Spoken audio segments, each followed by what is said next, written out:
everyone. This is Patricia. Hoping you guys are having a good start to 2024. So, I haven't been posting a lot of podcasts or videos this month because I've been super busy with a lot of things at work. Plus, I have some really great news. As of the recording of this podcast, Arun and I are married. We have decided to sort out the paperwork when Arun came over to visit me this week, and we decided that we were going to sort out the marriage license once and for all. So yeah, officially Arun is my husband, and I am super excited for taking this major step in our lives. So yeah, we're going to be sorting out several things over the next couple of months so that we can be official and having the opportunity to be together in person as opposed to just like doing our content online. But it's going to take a while for that to happen. But that doesn't mean that I'm going to leave you high and dry. I am still going to be posting up videos and podcasts and various other things. I'm just going to be not doing it as much, at least for the next few months. I am planning on doing something really special over the next few months. I cannot say what it is, but I will give the announcement in due time. I'm also planning on doing a series of videos based off of my favorite Japanese slice of life anime of all time, Azumanga Daioh, in honor of the manga's 25th anniversary. So stay tuned for that. We also got plenty of other things to come, like we still need to catch up on Dream Machine with Trolls Band Together because Orion in the Dark is coming out this week. I can't believe how fast it's going. We're going to be having 3 DreamWorks films this year, and so Arun and I have a lot of catch up to do. But another thing that we're really excited about for this week is the premiere of Season 2 of Moon Girl and Devil Dinosaur. And so in honor of that, what you're about to listen to are the episode recaps that Arun and I did for Season 1 of Moon Girl and Devil Dinosaur on Arun and Patricia. So for those who don't know, Arun and Patricia is a weekly podcast series where we talk about various pop culture news. And we watched Season 1 of Moon Girl and Devil Dinosaur. Now, I need to preface 2 things right before you tune into this. Number 1, we had a major issue regarding on what episode was airing in what country. For some reason, and I have no idea why, there were different episodes that went in different production order that were airing on Disney Plus on my end compared to Arun's end. And so we, for the past few weeks, were struggling on what episode that we were going to be covering because we gotten a hold of different episodes. And so we had to just jump by with whatever that we could be able to talk about. So if it does sound a little bit jumbled, at least in the second half, that's why. Another thing is that around the time when we were covering the later episodes, especially around with episode 9 and episode 10, I had a problem with my microphone. And so I wasn't able to get it working enough for us to cover the episode of Moon Girl's Day Off. And so what it ended up happening is that when we started recording again the following week, we ended up talking about the episode where Lunella was invited over to a sleepover twice, not knowing that we already had covered that episode before and we had not touched on Moon Girl's Day Off. So unfortunately, in Arun and Patricia, we never covered Moon Girl's Day Off officially. The second thing is that in episode 11, Coney Island Baby, we had gone through over 2 hours of talking about Arun and Patricia, and we did a regular episode discussion. But then Audacity glitched out and we had to record the entire thing all over again, all 2 hours. And we were so tired that we decided that instead of doing a regular episode discussion recap, we were going to watch the episode in real time. So if there are some moments in which we're just like going through long pauses and we're just like going through like our reactions, that's why. So yeah, I would suggest for that episode that you tune into the episode and watch it along with us so that you can get the full experience. Other than that, the entire episode discussions are intact. So if you have not seen Moon Girl and Devil Dinosaur Season 1, then go check it out on Disney Plus, Disney XD, or wherever you can to support the official release. If you want a more shortened, condensed, truncated discussion of Moon Girl and Devil Dinosaur Season 1, we did an entire episode of casual chats shortly after we finish watching the entirety of season 1 of Moon Girl and Devil Dinosaur. If you have caught up, then sit back, relax, and enjoy. Wow, what a way for Moon Girl and Devil Dinosaur to announce itself into this. Like, we've been knowing about this show for a significantly long time, and we were just kind of sitting there, like, wondering, when's it going to finally get its thing? And then we finally were told, February, that it was going to happen. It finally came out, and it's also been released on YouTube, which, is quite surprising, really. So, mind you, it's not the first time they've done this, like, releasing, like, the first ever episode, like, on YouTube, and so, like, it is a good way to get eyeballs, towards Disney about this show. So, but mind you, the one thing I will say about it is that right now, the episode we're going to talk about right now is only, keep in mind, like, the Owl House did 1 million, views, like, within the space of 24 hours, pretty much. Unfortunately, Moon Girl and Devil Dinosaur has only managed to do about, like 200,000 at this point. Yeah. And it makes a lot of sense because it is a brand new show. And every time that we have seen the Owl House rank in the millions, it was already well established at that point. I guess, but, as a show that is going to turn around and say, yeah, okay, the Owl House isn't going to be here, Amphibia's not going to be here, and Gravity Falls definitely isn't going to be here. Look at here, we got Moon Girl and Devil Dinosaur. Well, this is the show that's going to keep you, keep your Disney Plus subscription for the next couple of months. Yeah, and especially since we did hear about the announcement that after the Owl House completes, they're not going to focus too heavily on story-driven shows. So, which sucks. Yeah, it does suck, unfortunately. So we're hoping that Moon Girl and Devil Dinosaur will scratch that same itch that you're looking for until, hopefully something comes along that will be able to get people talking again. Well, here's the thing about this, everybody. Like, we've only watched, like, the first 2 episodes. Like, now all 6 released episodes now are on Disney Plus in the US. Yes. So we've only watched, like, the first 2. So, from what I've seen so far of this show, first of all, they gave it the best intro, in my opinion. Like, they did a remix of that, which, I think, I got a feeling that actually they did this on purpose because, watching this intro that, isn't like the proper intro. You don't get the proper intro until episode 2, would you believe? Like, they gave it as an intro that kind of feels more like Amphibia when, something big's about to happen. Right. Like, they did like the whole, like, just the bland play up and that's it. And then they go straight into the episode. That's what they did with the Moon Girl and Devil Dinosaur in the first episode. Like, they put it together like a 44-minute episode, which, a good, pretty much a 2-parter, pretty much at this point. And, they did everything they possibly could to make you care about, this character, her psychic dinosaur, her psychic friend that she has as well. Like, the way that they did this episode, I think, was 100% well done.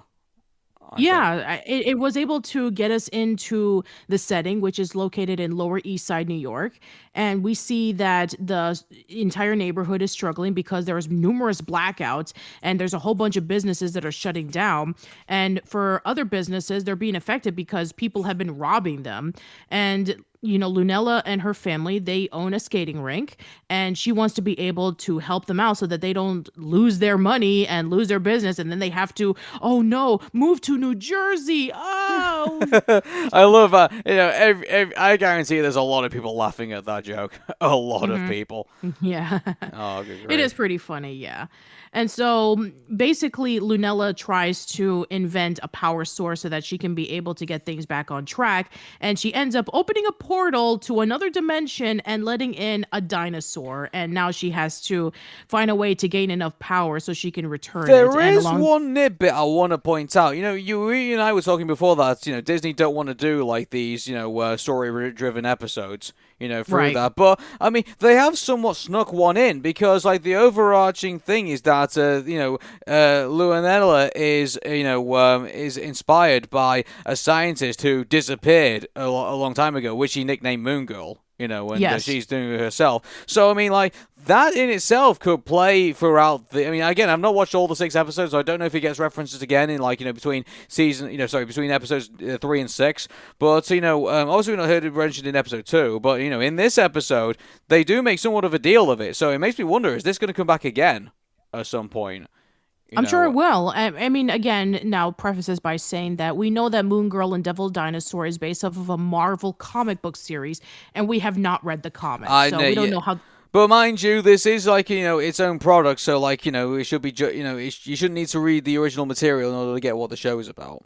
So, Yeah, we're judging it by its own merits. yeah, exactly. Anyway, so throughout the episode, we're seeing Moon Girl trying to help, the dinosaur out by feeding it, hiding it from public, and then along the way, she decides that she wants to become a superhero persona so she can be able to stop the crime of all the robbers, as well as finding out that there is a villain known as Aftershock who's been responsible for stealing all the power source and using it so she can be able to, give herself some energy. And she then gets help from a social media influencer named Casey Calderon, and she becomes Moon Girl. And then we find out that the dinosaur's name is Devil, and so they are known as Moon Girl and Devil Dinosaur.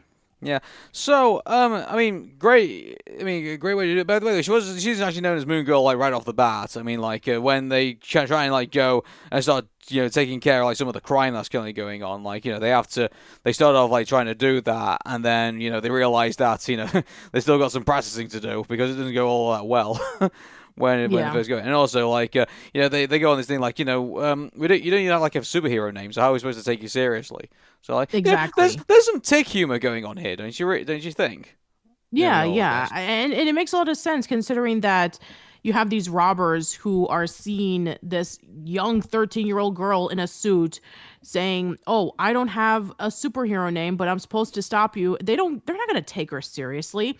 Remember, I mean, this is Lower East Side New York, so we already have other superheroes in that same vicinity. We have Daredevil, Spider-Man, the other Avengers. They are located in the same area, so why are they going to treat a 13-year-old girl with the same fear as, say, Iron Man, Captain America, or any of those other superheroes? Yeah, like I don't know, it's like seeing the humor in this show, like also the interaction between the family and things like that, like it's not your typical superhero show. It isn't. Like, this is about, a girl who is massively intelligent, and thankfully they don't go the Dexter route with Lunella. Did you worry that they were going to do that at one point? Oh, Yeah.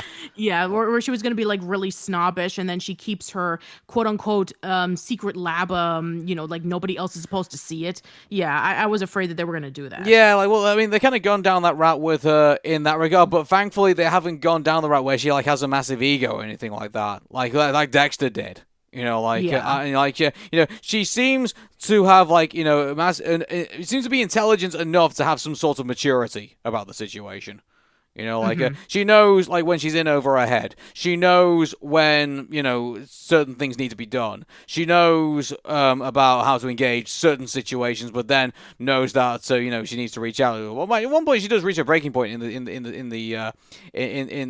this, and which is really good, really, because, it shows that she's not like some Mary Sue. She's got some vulnerabilities about her, like when she confronts the shock, when she goes after shock for the first time, she actually fails, and she's really guilty about the fact that Devil Dinosaur gets massively injured as a result, and because of that, and she takes responsibility and throws it all on herself. Lose, cough, cough, lose. But the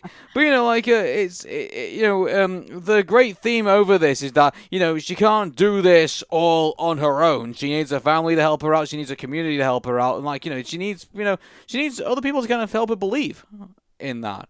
And an amazing message just on the first episode. Oh, an amazing, a great first episode.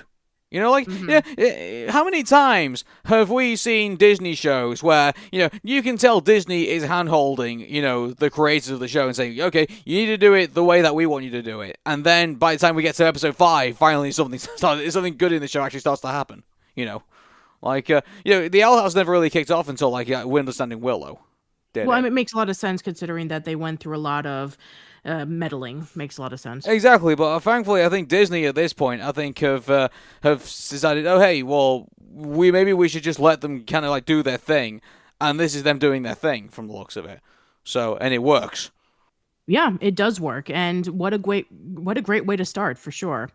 So yeah, let's go into the next episode, which is the Borough bully, where it involves with an internet troll named Siphonator, who is constantly making fun of Lunella's hair and saying that she has a huge 5 head, and she becomes really affected by it because she is pretty insecure about it. So she decides that she's going to try to post some positive things on her social media outlet, and then a lot of people just don't seem impressed. In fact, it just fuels Siphonator even more. Yeah, and again, they've really done their research here because you can tell this is every typical troll on the internet, pretty much, like the way that this guy acts. So, but it's funny how it's like all come together because to be honest with you though, it was a bit. Obviously this show is obviously for a particular dynamic, and so they kind of make who the villain is somewhat kind of easy to begin with. Like it's the kid who's like trying to do the position for saving the beavers. Angelo, yeah. So once that happened, I could tell right off the get go he was going to become the villain of the episode. Much. Or not the villain of the episode, but he was influenced by the villain. Yeah, he was influenced by it because he was controlled by a symbiote, kind of similar to how Venom was created when there was a symbiote involving with whoever was the host of it. So, yeah, it turns out that the symbiote is literally a troll from outer space who is under a bridge. He's the grumpy old troll under a bridge. I'm the grumpy old troll under the bridge. That's a Dora the Explorer reference, by the way. I know it is, and I hate you.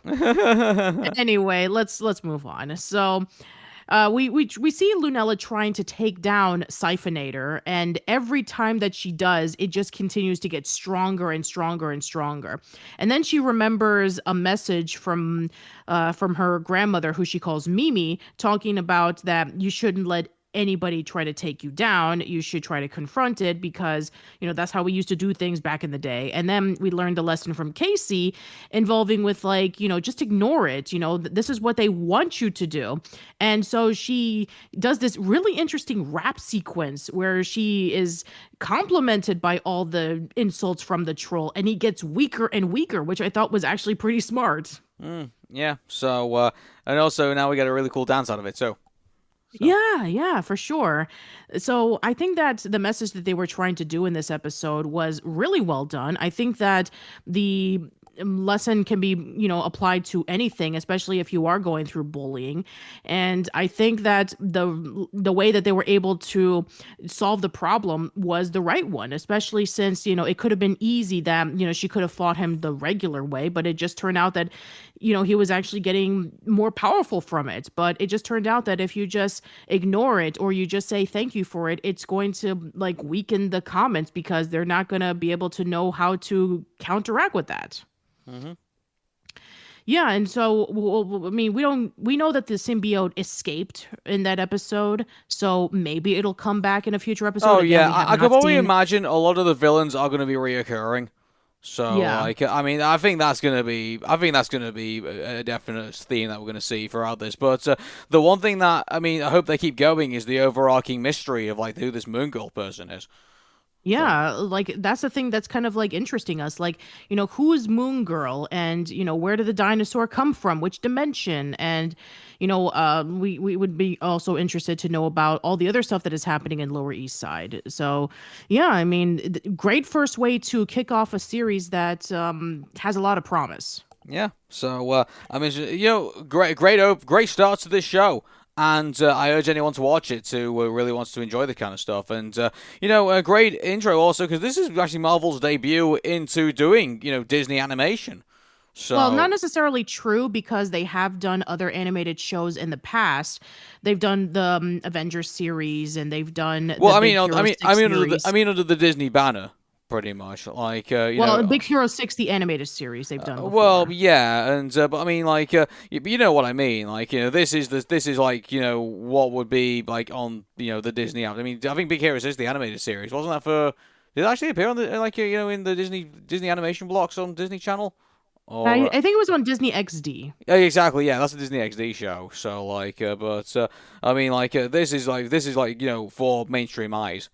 Pretty much. Mm-hmm. So, good entry. I think, for Absolutely. Marvel. And Yeah, and we'll be watching, each of the series of episodes on Disney Plus, and we'll be giving you our further thoughts of it. yeah. And Well, I'm looking forward to when the UK version of the Disney Plus finally gets all the Gold Devil Dinosaurs. Right now, I'm able to watch only the first 2 episodes on YouTube right now. yeah, So. hopefully, episode 3 will be up on YouTube, or Well, I want Aaron can get. all the other three. I want 3 till 6. Those are the ones that are out right now, I believe. Yeah, yeah. So we'll be checking it out. That's for sure. Cool. So we are going to be covering the 3rd episode of Moon Girl and Devil Dinosaur, and so this features our protagonist basically looking after the ice rink all by herself. Yes. Yeah. She is looking through the ice rink by herself, and unfortunately, things kind of go into a disaster when she accidentally destroys her mom's turntables. Mm-hmm.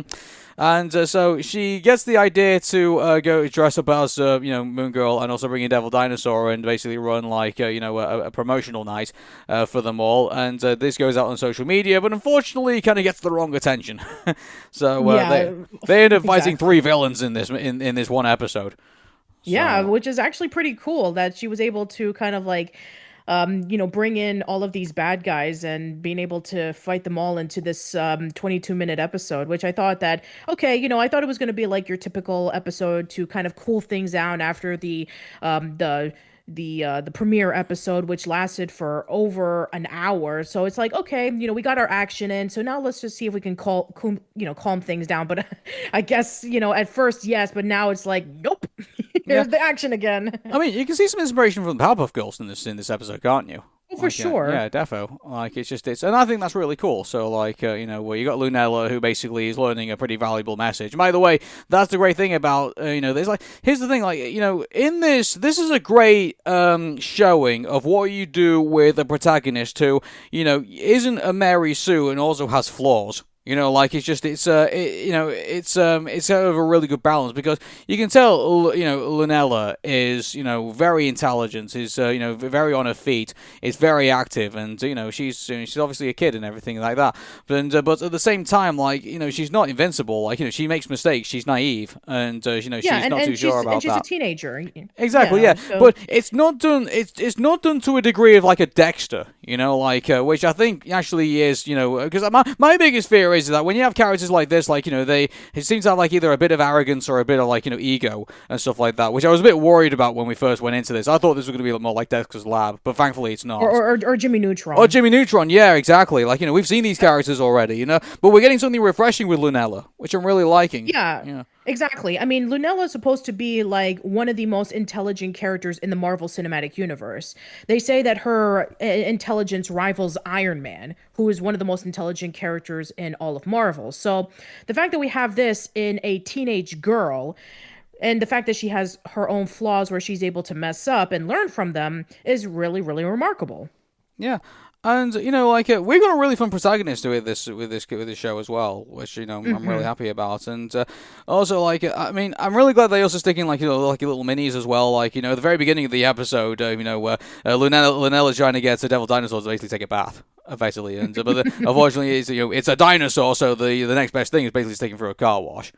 Which, it makes a lot of sense, of course. Well, I'm gonna be honest with you, I gotta sympathize with Devil a little bit, really. Like, who wants to go through a car wash, like that. I guess. I'm sure that he wouldn't be familiar with the concept of baths because he comes from a different dimension that's like who knows how many years into the past, so he's not even familiar with the concept of baths. So I'm sure that he was probably like really confused and suffering from it when Lunella tried to wash him up. Yeah, I guess.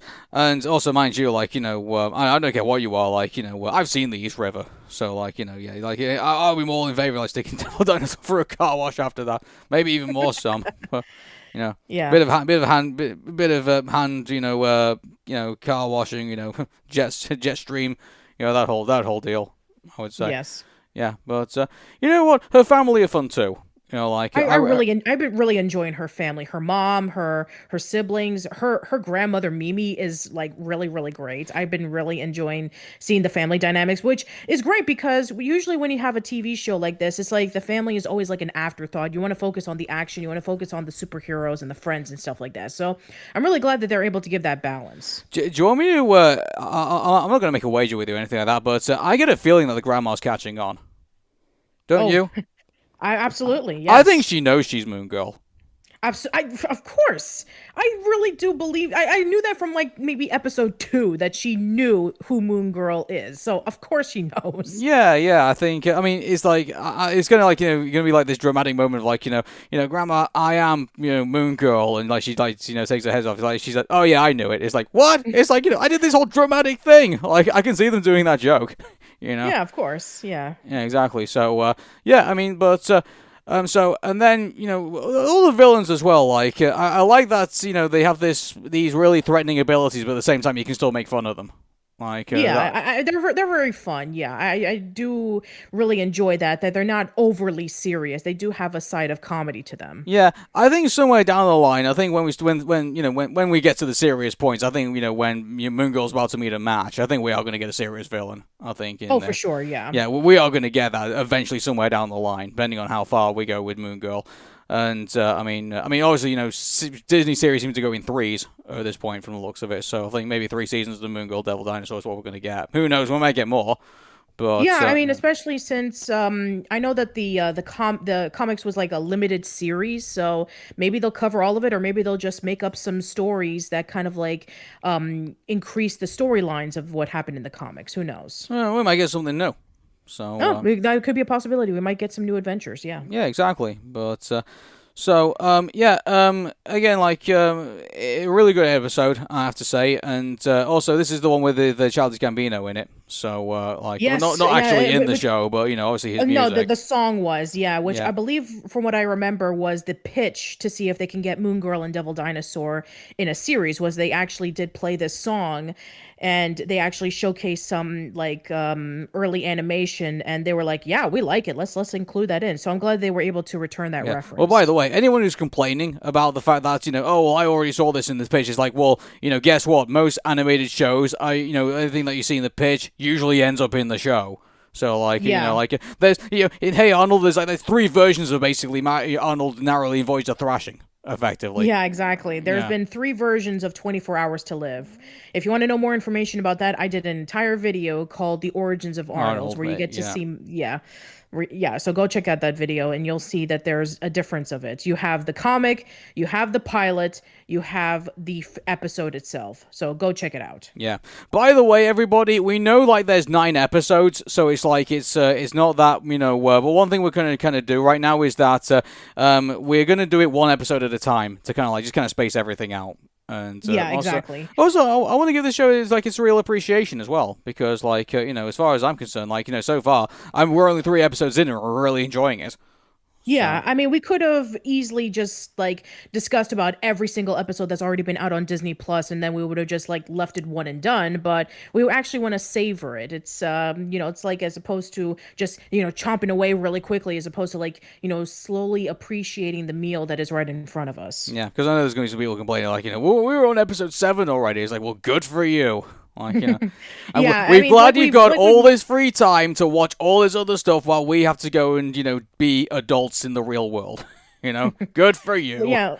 Yeah, like we said earlier, when it comes to the debate between streaming versus like watching episodes week by week by week, we prefer watching something week by week by week. That way we can be able to become fully invested about what's happening next, as opposed to like releasing everything all in one season and then just like binging all the way through, so that we can be able to get like everything one and done. I guess the only thing I could think of is that maybe that's what people have been asking for on Disney Plus. Again, I don't know. I've not been keeping my ear too much to the to the wall, but I mean, maybe they are saying, oh well, we would rather have things released in batches rather than have like one a week. I don't know. I don't know. I'm you and I, that's just what you and I have grown up on, because back in the day, where we didn't have streaming services, you had to basically turn the TV on and hope that your favorite show was going to be on that week, effectively.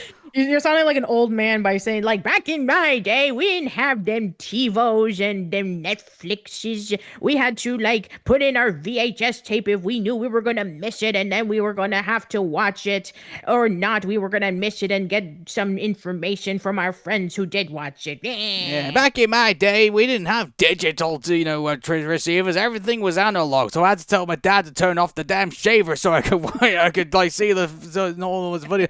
That's true, actually. actually, by the way, my dad, one time we were like watching satellite TV, and like there was just all this really wild static, and my dad had he was shaving in the different room, and he came in while he was shaving, and when he turned the shaver off, the TV was okay after that. And so my dad was like, what the heck? So he turned the shaver back on, the static was back, and then he turned it off, and then it was back to normal. And he was like, we all found that so weird. Wow. And he was like, good grief. It's like, we never got the explanation for that as well. Like, I don't know if what my dad's been using to shave his face this entire time has not been healthy for everybody, or if, the satellite TV was so weak that at the time that, even like common household appliances interfered with it.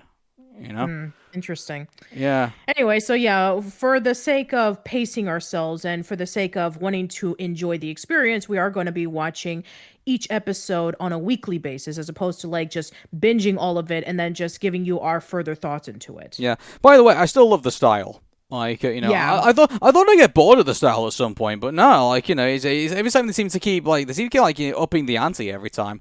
And I love how like they do like the whole like all the scenes where like they're doing like with the skates, and like you can see like they have their own personalities when they're skating. In the roller rink, and I love it when the dad he just can't get his feet right and he just falls on his ass. That's hilarious. Yeah, it was hilarious. So much for the apple falling far from the tree. That's true. Yeah. Yeah, but this show's so much fun. So. Yeah, I really am excited for next week's episode. Yeah, I am too. Episode 4.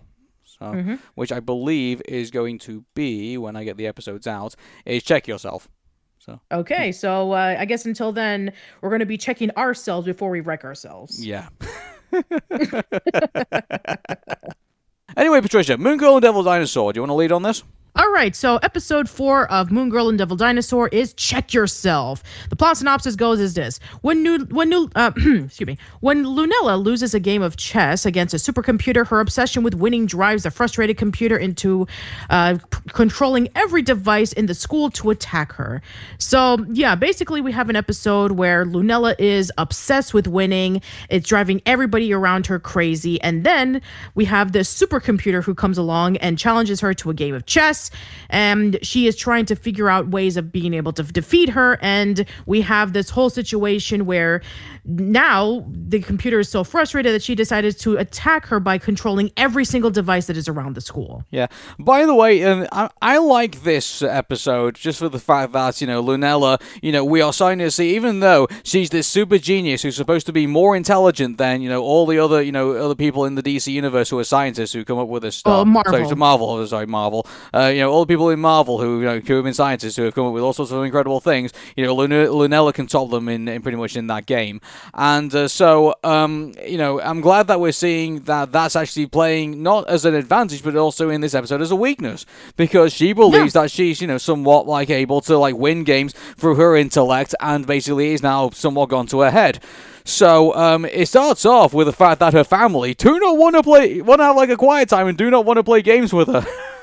Yeah, that's true. They want to have a game night without her. It's kind of cold when you really think about it, but then obviously we go through the montage of why you don't play a game with Lunella, which is totally justifiable. Yeah, it is justifiable. She's trying to find every single strategy of trying to win against her family, and they're very frustrated with like, oh, we have a game of Twister. Okay, she's going to do a calculation on which is the best angle that she can be able to go into. Okay, we have a game of Scrabble. She's trying to find a way to spell the longest word, even though that she's already won by over 300 points. So, yeah, it makes a lot of sense why the family's like, yeah, we thought that you were going to be having a study night, and so we decided that we were going to have a game night without you. And yeah, I mean, it makes a lot of sense. You know what? I actually would like to have Lunella as manager of Preston North End if she can find like every single conceivable way of like getting them to win. So like I would appreciate her in that regard. But playing against her is a whole other thing. So, it's all seriousness. So Lunella obviously is somewhat outcasted from her family in regards to games night. So she ends up in this situation, and but then she starts explaining it to like other people who they themselves also kind of agree that she's quite obsessive when it comes to trying to win games. and stuff. And so then we're introduced to this supercomputer that appears in an assembly, which is kind of surprising, really. But hey, it's Moon Girl and Devil Dinosaur. But I mean, it makes a lot of sense because there have been cases about like supercomputers challenging people against chess. I mean, it makes a lot of sense considering that we've had multiple cases in which that has happened, where some of the best chess players in the world. It kind of comes out of nowhere, really. Like we've had like demonstrations at like assemblies and stuff like that in school, but I mean, like nothing on this level. In regards to that. That is true. I mean, when was the last time that you had a supercomputer come over to your school? Well, I mean, I'll tell a story, actually. So, you and I, you remember when we went to the Manchester Science and Industry Museum? And we saw Baby for the first time. So, like, okay, it's not a supercomputer, but, Baby was like was a revolution. Pretty much, like it was a computer that could make people could program things and was able to make industry like more fluid, pretty much. And so it was a fantastic addition to business and to industry as a whole, and also humankind.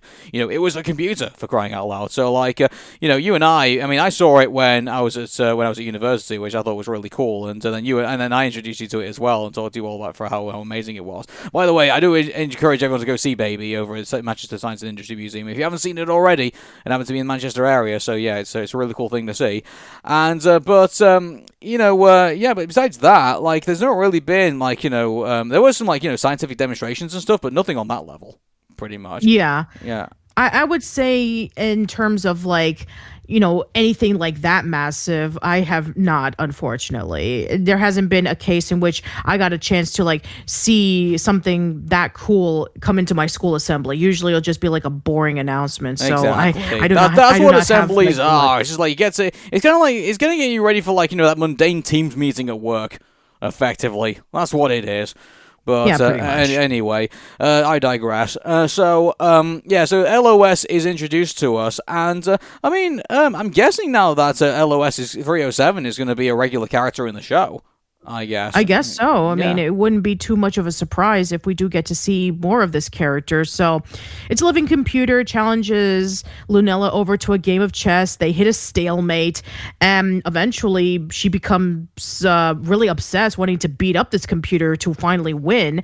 And in the meanwhile, the LOS has actually been programmed to know everything about Lunella, to the point in which she was actually shocked when the LOS said, "Oh, I know who you are. You're Moon Girl." And then Lunella was like, "Oh no!" Yeah, like LOS is becoming obsessed with her, pretty much. Yeah, and, So then obviously they end up challenging. They end up with the chess game again at 2 a.m. at their school, and then the problem is that LOS she uses this program to obsessively that she'll end up overheating. Sorry, they them. I do apologize. It's they them. I do apologize. So they all end up overheating. I do apologize. So they end up overheating and then end up turning into this supervillain pretty much, and so Moon Girl has now got to defeat LOS. Pretty much to stop her secret getting out and to stop LOS basically from destroying the world in typical superhero fashion. So there is one funny thing that happens. So Casey ends up tied up in the school because she gets a fake text from LOS and gets lured in and ends up getting captured. And then there is an opportunity to call the Devil Dinosaur. Only thing is that she ends up having to use a rotary phone and she doesn't know how to use it at the very beginning. Which that's actually pretty funny. That was a brilliant joke. I love that they threw that in. And it does make a lot of sense considering that they are young teenagers and rotary phones have been out of style decades at that point. Mm-hmm. But this is the thing. It shows how I'm glad that they made it where the school actually has the components that they need to teach their students and stuff like that. And also they must have to have something like that because Lunella obviously is a super genius, so she probably must be able to enhance her abilities in that regard. It's not like Lisa Simpson, whose basically her talents are going to waste and stuff like that. So I'm really glad that they put that in. But sure. Yeah, so they got that, but they got the kind of some rustic old kind of things that are around, and that rotary phone is one of them. And I'm glad actually they do stuff like that, where they'll introduce oh hey, here's this thing that you've probably never seen before, and this is how you use it. Like Yeah, it kind of reminds me of like in episode 2, in which Lunella was trying to get the concept of a cassette player.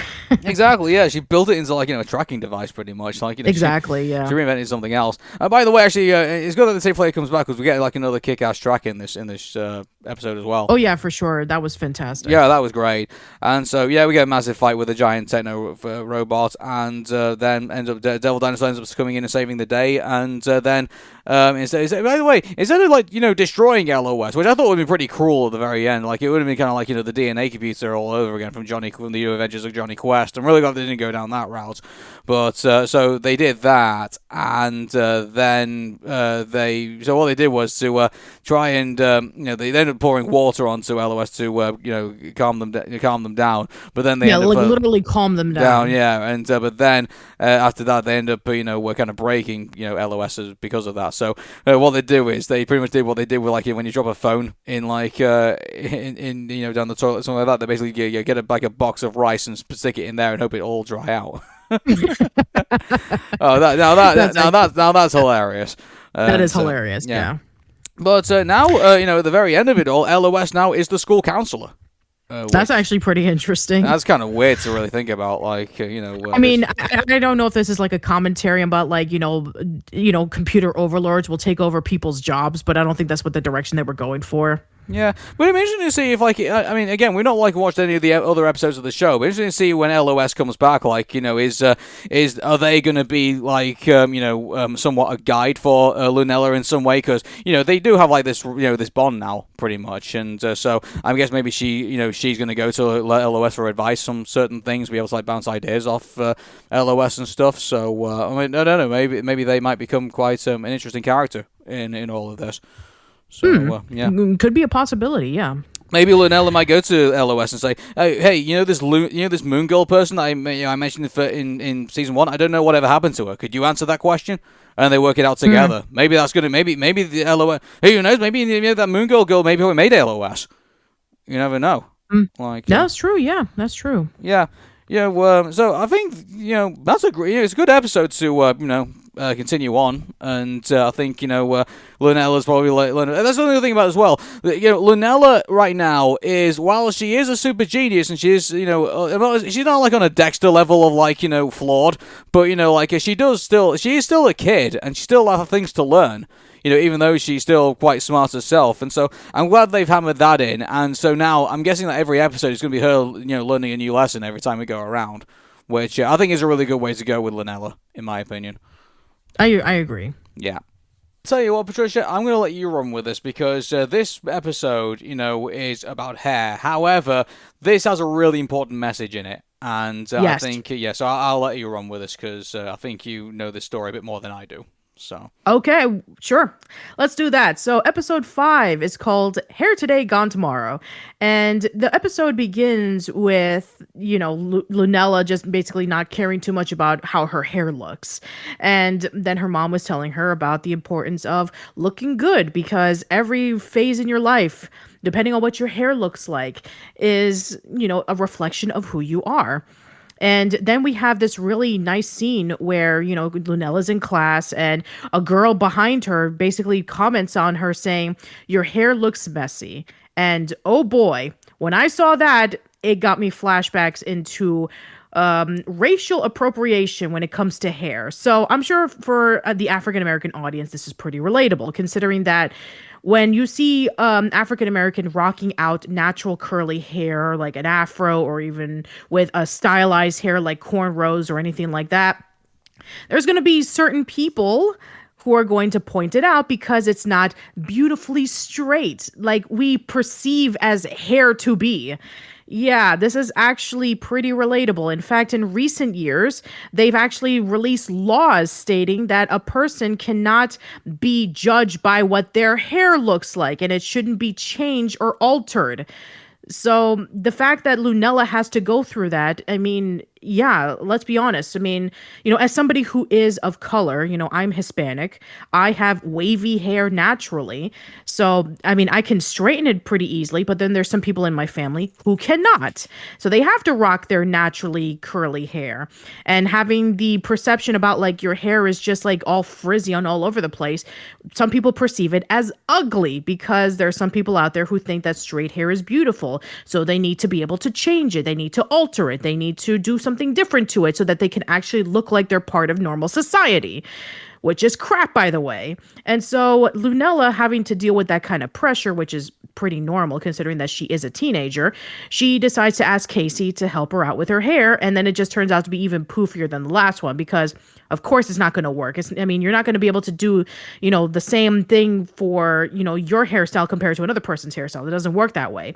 And so she decides to create, a potion so she can be able to naturally have her hair done because her mom is all against using chemical products. Well, basically what and she then, does is she basically takes a like a relaxer on steroids and effectively like but uses that. But actually, this actually ties in with like the story that she tells, at the end of the episode, which is the reason why she doesn't like relaxers. So, but I'll let you continue before we get to that. Yeah, we'll get to that. Don't you worry. Anyway, so yeah, she tests it on her hair. It goes really beautiful. And then her hair falls out, resulting in her being bald. And then the hair becomes sentient because, of course, it does. And so now she has to deal with the fact that she's bald, and she asks Casey to lend her a wig, and she's able to rock it for a little bit until, of course, we have her needing to take care of the wig because, that's pretty normal. I mean, if you have a wig, you can't just like wear it and then be up and done. You have to clean it. You have to maintain it. Now, to be fair, I've never worn a wig, but I've known people who've had, various illnesses who had to wear wigs so that they can be able to do it. And, maintaining a wig, keeping it clean and all that kind of stuff is, pretty challenging. You have to wash it, you have to add certain chemicals, you have to straighten it, and, depending on the hair texture, of course. And so that's what she basically, had to do. I mean, there was even one scene in which she was like boiling her hair in this product, and people were thinking, oh, are you making soup? Can I have some? It's like, oh, it smells like it's burning. So yeah, she actually has been hiding it from her family that she doesn't have any hair, which makes a lot of sense because her mom has been, constantly stating about like she needs to take care of her hair more. And so then we go over to the other scene where finally we learn that the hair is basically like trying to stop Moon Girl from, defeating crime because she's actually angry at Lunella because she took her for granted and, she was trying to change her. It's like, having curly hair is beautiful. And, she even had this really nice talk with her mom and her grandmother about the fact that she lost her hair because she was being made fun of by somebody who said it was messy and, trying to get this natural product on it and resulting in her losing her hair. And we actually really get this really nice scene with both her grandmother and with her mother about the fact that they had to deal with the same thing, which, by the way, is true. This stuff really happened to a lot of African Americans. Like, I mean, it goes all the way back to, during the late 1800s, during when slavery was prevalent, in which, there were laws stating that they actually had to cover their hair with bandanas and hats because apparently white men were liking their hair more than white women's hair. I'm not even joking. This actually happened in Louisiana. And then they were basically like, having to hide their hair in like hats and bandanas. I mean, if you've seen old pictures of that, there's a reason why that had to happen. And then you had Madam C.J. Walker coming on by and releasing natural African-American hair care products, which was able to become prevalent around the 1900s. And then around the 60s, during the civil rights movement, hair was very prevalent because afros were representing on strength and power. Angela Davis rocked an afro and various other people rocked afros. And then, you had the Black Panther movement, where there was various hairstyles that were happening. And then around the 80s, when the afros were dead, we had the notorious Jerry curls, where you basically, that was kind of like a statement for a lot of hairs. But, there was also an issue with that because you had to add a lot of products for that. I mean, go watch Coming to America for that example. Yeah, so I mean, even as like I said, recently as last year, there was a statement by law stating that you cannot, criticize or you cannot, basically say awful things to people just because they have a certain type of hair that doesn't agree with you. There's been a lot of statements about this. John Oliver recently made a statement about African American hair. I mean, this stuff is really important. I mean, you're probably like watching this and saying like, what's the big deal? It's a big deal for a lot of people, especially African Americans. Yeah, it's a huge deal. So absolutely. And so, I mean, the hair sentient Maine is what she's called. She brings it up, and then Lunella learns the important lesson about how hair is very important. It represents on who you are, and she took her for granted. And so she uses the neutralizer, and she was able to get her hair back, and she was able to rock it in school picture day. So yeah, I think that this is a great episode on learning the importance of, something that is a part of your body that represents on who you are as a person and who you are as a culture. Exactly, like it's a really important episode, I think, and Absolutely. it's because a lot of people get shit for the way that their hair looks, and I think obviously that in itself is wrong, and but Yeah. I think also not only that, regardless of that, like it's also people not feeling too feeling a bit uncomfortable with their own the way that they look.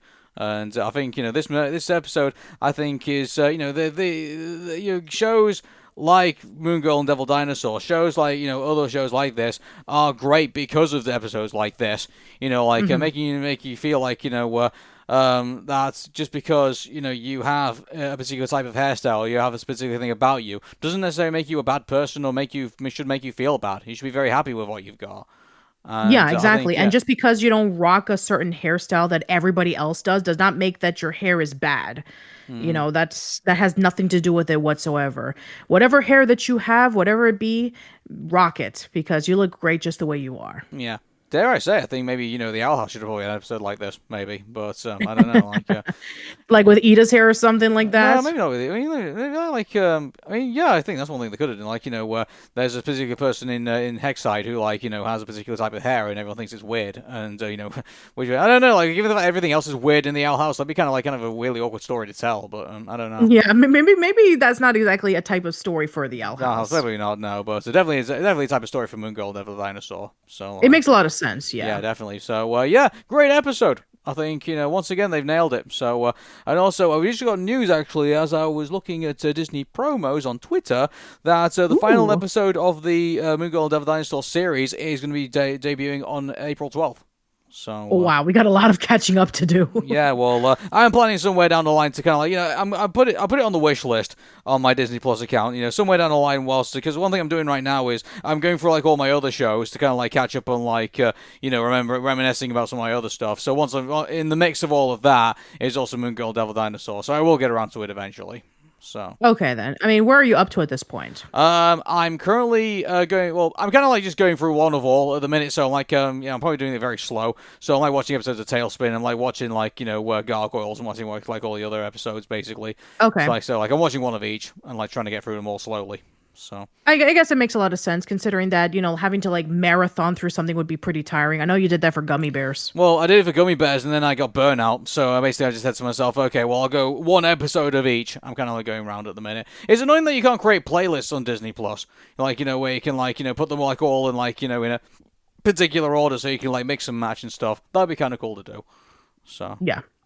Oh yeah, but so episode 5 of Moon Girl and Devil Dinosaur, definitely go check it out. Cool. Let's start off with Moon Girl and Devil Dinosaur, and this is about the Beyonder. And good grief, is this a weird villain? It's a weird villain, but my God, he has so much personality.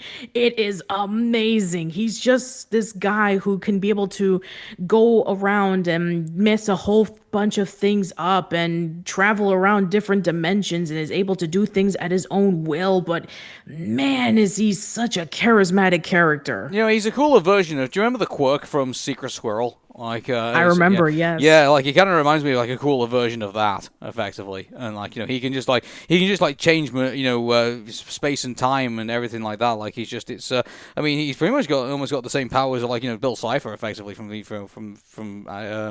Gravity Falls. Gravity Falls. Yeah, exactly. So it's so this guy is pretty terrifying. Also, on top of that as well, at the very end of the episode, Moon Girl doesn't defeat him in the end. He's still going to be around, so he's going to be coming back at some point.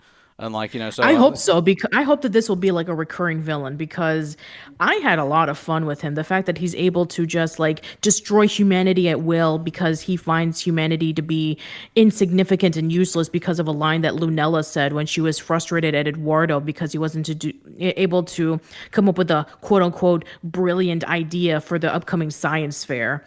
So, yeah, I mean, the fact that, he's trying to learn about humanity because he's so curious of it and, he can be able to destroy it at his own will. It kind of reminds me of Beerus from Dragon Ball Super, in which he's like this, omni god, where he's able to go around from planet to planet. And if he is not satisfied with it, then he'll destroy it in an instant. But he finds Earth really fascinating because he loves their food and he finds the people in the Earth very fascinating, especially with Goku and Vegeta and all the others, but mostly for the food.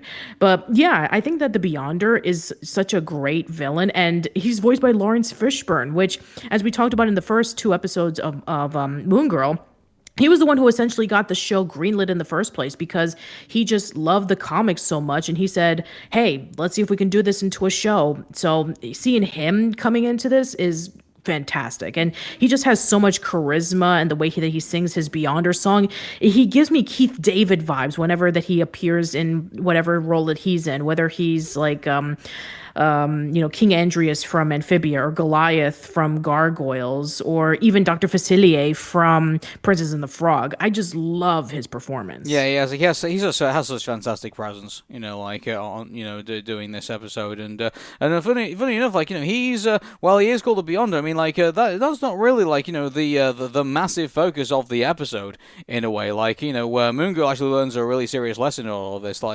She's got this science fair that's coming up, and I mean, obviously it's a huge prize because obviously it's going to be something from the Wakanda tribe that she's going to get involved in, and if she wins this science fair competition, and also it's her thing, pretty much. But the problem is that she gets teamed up with Eduardo. In this episode, and obviously he's kind of portrayed as somebody who just kind of he's a bit of a goof off really, and just enjoys just going through the vibes.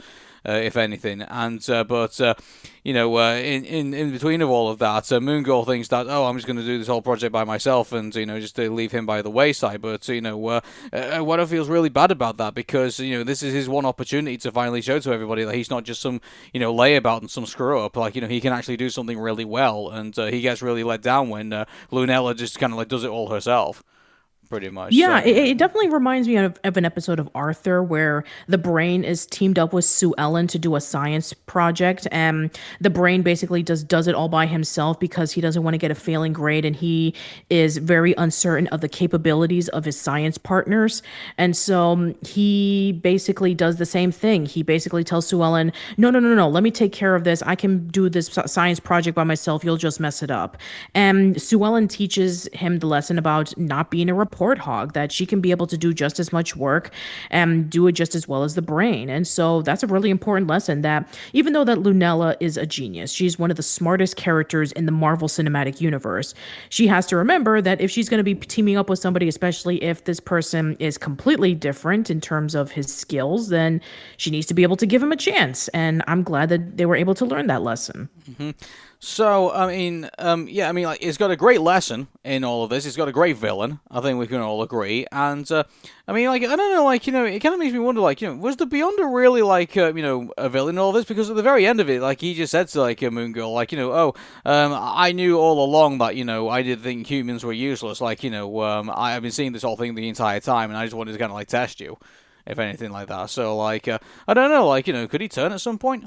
Maybe maybe he's more like an anti-hero. I don't know. If he was an anti-hero, he'd be kind of doing things on his own thing, not to kind of he was kind of slightly tormenting Moon Girl in this episode, pretty much. But I think I don't know. I'm sure we'll find out soon enough when he comes back again. I'm sure he definitely will come back again.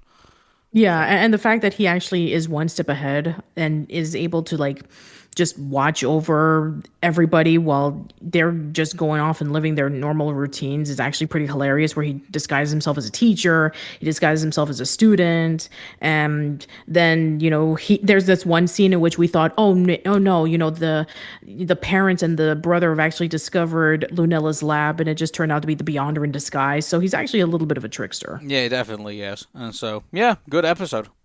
I think also. Yeah, definitely for sure. It's one of my favorite episodes so far. Defo. I mean, like, until the next episode. Like, Owl House Syndrome. I guess that's true. Yeah. Moon Girl and Devil's Dinosaur, episode 7. Good night, Moon Girl. So, by the way, I mean, like, so this episode is this is a great thing about Lunella in this show, is that, and dare I say, I'm actually getting to the point where I will say this, and it's going to be quite controversial. I think she's a better character than Dexter from Dexter's Laboratory. I really do. Like, I'm sure some 90s kids are going to hate me for that, but, I mean, it's true, like, this isn't like, she's like one of the most intelligent, characters in the Marvel Universe, but at the same time, like, we get to see her flaws as well, and, like, this is one of her flaws of, like, feeling very, uncomfortable about making new friends. In this, and so basically, what this thing is that the volleyball team that is in the school, who are like really popular girls, or obviously one identifies as they them, they're popular team in the school, and they go up to Lunella and Casey, and they invite them to their slumber party. And so she, obviously, Casey is happy to more than happy to accept, but Lunella is, not very comfortable because, one, she's not very good at making friends, and two, she's never made it for a slumber party. Effectively, yeah, so. And it makes a lot of sense considering that Moon Girl is, pretty much taken over her life in more ways than one. Kind of like how Peter Parker was overtaken with, his responsibilities as Spider-Man. So, she hadn't really had the opportunity to do it recently, and I'm sure, like all the way back, she hadn't had the opportunity to do a lot of sleepovers because she didn't have enough friends to be invited to sleepovers because they just saw her as this genius that pretty much overwhelmed her. And so, her having the opportunity to be invited over to a sleepover and getting the chance of trying to see about like, how are they thinking about me? And she does this mind reading device. And so that kind of turns into a disaster because it switches minds with Devil, and then that just goes into complete chaos. Yeah, and the worst thing also that she did is that she built it into the TV remote.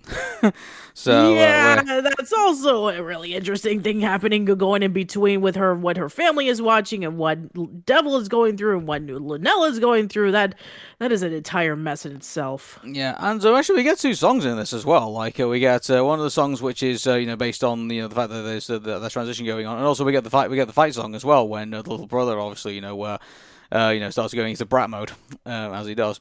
So funny enough, like he's like he's pretty much he's not like the villain of the story, but he definitely does. Is that I think they decided that in this episode, like we need villains in this, and so this time it's not like some kind of super powered like crazy villain or anything like that. Like it's the younger brother, like the person who's leading the sleepover.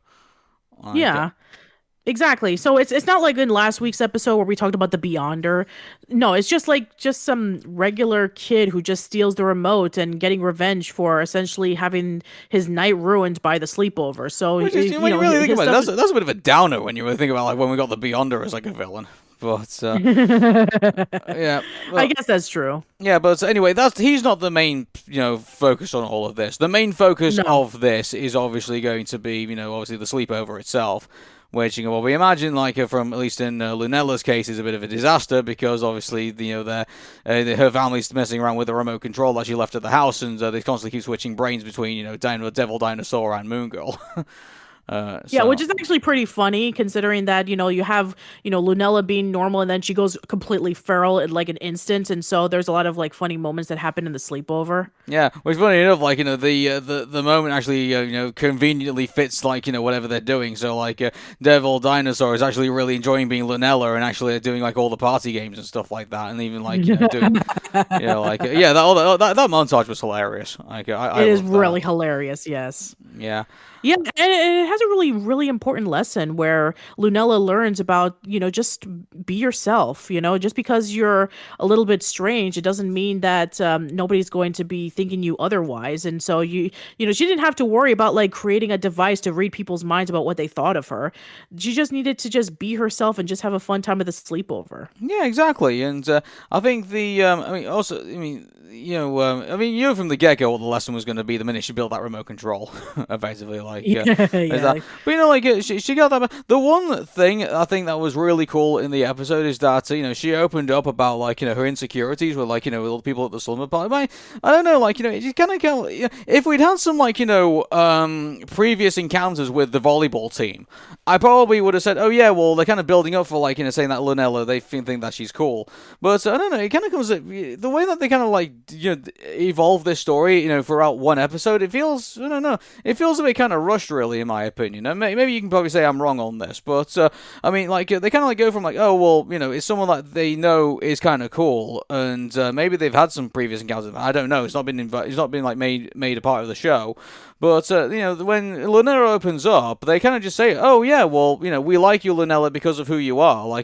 You're really intelligent, and, we really appreciate you for that. And then they go around all the nerdy stuff that they all like. One person's, really into, creepy circus equipment. But, yeah. Yeah, I think that at the end of the day, I mean, I don't know. Have you ever been to a sleepover when you were a kid, Aaron? Only with, one or two friends, but, we just played video games and fell asleep.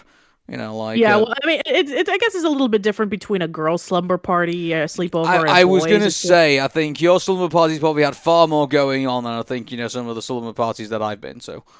So. Yeah, and granted, I've never been to a slumber party because I had no friends, but from what I've experienced from my sister, who went to a lot of them, she would tell me about they would gather together, do truth or dare, and talk about their favorite boy bands, and share secrets with one another that nobody would ever expect to. There's also reading through girl magazines and listening to a lot of music and watching movies and stuff like that, and also there seemed to be this sense of trying to act cool. I mean, depending on which house you were at, it's which house had the better snacks, which house had the, the cooler room with all the neat decorations of all the hot kids, boy bands and celebrities that were plastered all over to the wall. And, oh, you had this movie on VHS. Awesome. We're going to go watch it. And we're going to have, pizza and soda and stuff like that. So I guess, especially if you were a girl and you were surrounded by other girls that you didn't know of and you wanted to leave a good impression,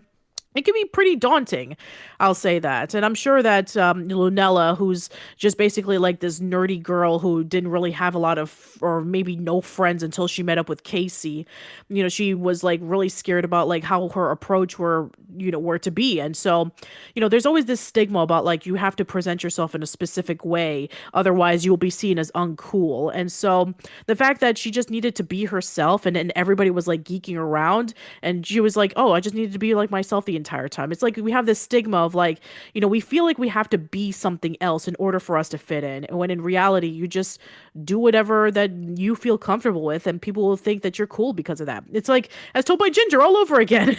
I keep bringing this up every single time, but yeah, they had an episode like this called Sleep On It. It was the sleepover episode where Ginger was essentially helping with the sleepover because Courtney had never thrown one before, and basically they were showing off oh, you do this and you do that, and you have that wonderful scene in which when Hoodsy pees on the carpet, and Ginger has to defend him and tells Courtney he's just a kid, he had too much to drink, and everybody goes through that at some point. There's an amazing episode on Arthur that goes into the struggles of a sleepover, where Jenna, she was afraid of being invited over to sleepovers because she has a bedwetting problem, and she didn't want anybody to know about it because she was embarrassed. And I mean, there was a common trope in some of the episodes where they had the sleepover episode, it's oh, I'm afraid of wetting the bed.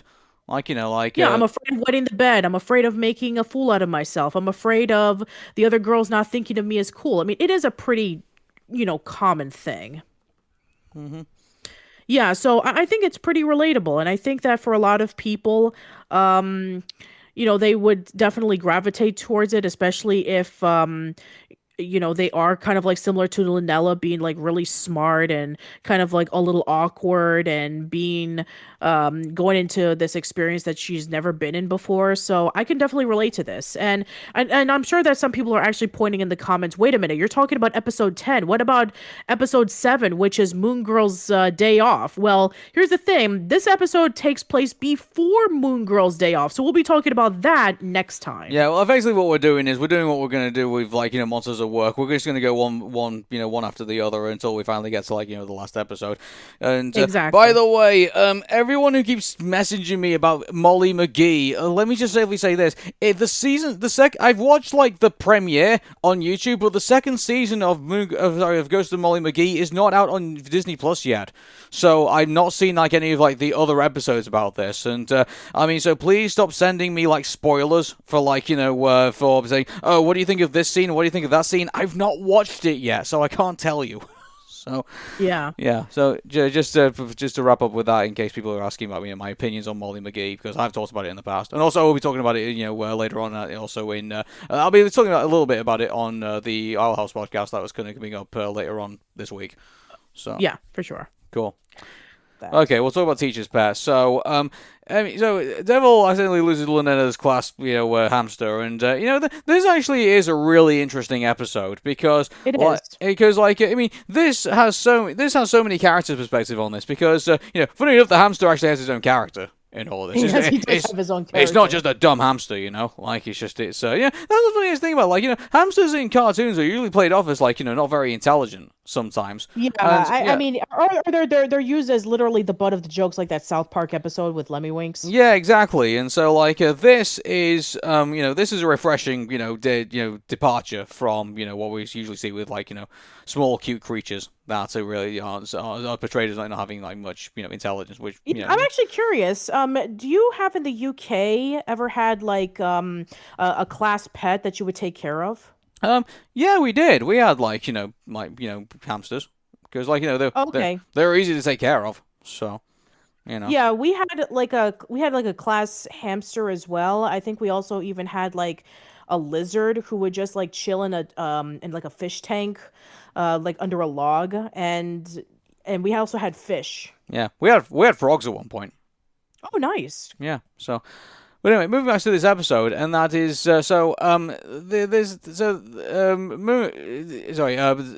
Devil is jealous of the fact that this hamster is now coming out. Who's Angel, I believe his name is. Yeah. And so the Devil is obviously jealous of the fact that the hamster's getting all the attention. So but then they're called away to something else, and so Devil ends up getting stuck with the hamster, and now he has to end up looking after it, and then he loses it. Because of course he does. Of course he does. Yeah. So he ends up lying to Lunella about the fact that he's been looking after the hamster, and then he goes off and tries to look for it. But then he comes back. He has to messing up the lab.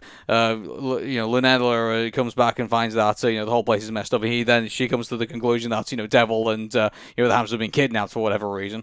And so she ends up going out, and then the whole is the whole lie reveal effectively, which we obviously get sick and tired of. But I think in this situation, I think it works, in my opinion. So. The way that this, is to say, when Lunella feels betrayed by Devil, and then, Devil says, well, hang on a second, we're supposed to be a team, and they actually show it as, the Moon Girl and Devil's Dinosaur logo in that. The way that it's stylized is really, really good in all of this. It is really cool, yeah. Yeah, and, it does feel like, they want to have fun with the fourth wall, but they don't, want to break it entirely, so, they do, hints of the fact that, this is a show. But, which is great, and, it obviously, it still tugs at your heartstrings as well, while all that's going on, because, you feel, really bad, when they do, have that fight, and, then Lunella, drops the line, I used to think we were a team too, and then goes away, that bit was pretty rough. Yeah, and they also brought in a new villain into this, which was the Rat King. Yeah, and, I mean, dare I say, I think maybe the Rat King in this is probably, one of the weaker villains, I think, of this, because, it kind of reminds me of, a more watered-down version of the Rat King from Ninja Turtles. Yeah, I prefer the Rat King from Hey Arnold. to be honest with you. Like, Well, that's the Sewer King, that's a Aaron. sewer king, yeah. Sorry, like but like King is from Ninja Turtles, and he has a really like horrible backstory, especially in the 2003 series. It is tragic. oh yeah, definitely is, and. So basically, the hamster ends up, by the way, there's a good dynamic going on between, hamster and devil, because, the hamster thinks that, devil is like, a true devil dinosaur, effectively. Like, he's like this really evil-looking, thing that wants to kill him. But, obviously, that eventually that kind of goes away when Lunella gets into trouble, and, like, he needs to get, devil to help him. And that. Yeah, So, exactly. And there's this interesting dynamic with like Angel thinking that, Devil's like this really big, evil devil looking dinosaur, and Devil's jealous of Angel because it's small and cute. It kind of reminds me of like the dynamic between the characters of Chiyo and Sakaki in Azumanga Daioh, where Chiyo is really small and she wants to grow up to be tall like Sakaki, but Sakaki wants to be small and cute like Chiyo because she likes cute things, and everybody thinks of her as like really tough when in reality she just loves animals. So yeah, it kind of reminded me of that dynamic a little bit. Mm-hmm. So, also the fight scene in this was actually pretty cool. Like, you have to like, it was like an ages to animate this one as well, because like, you got all these rats to animate.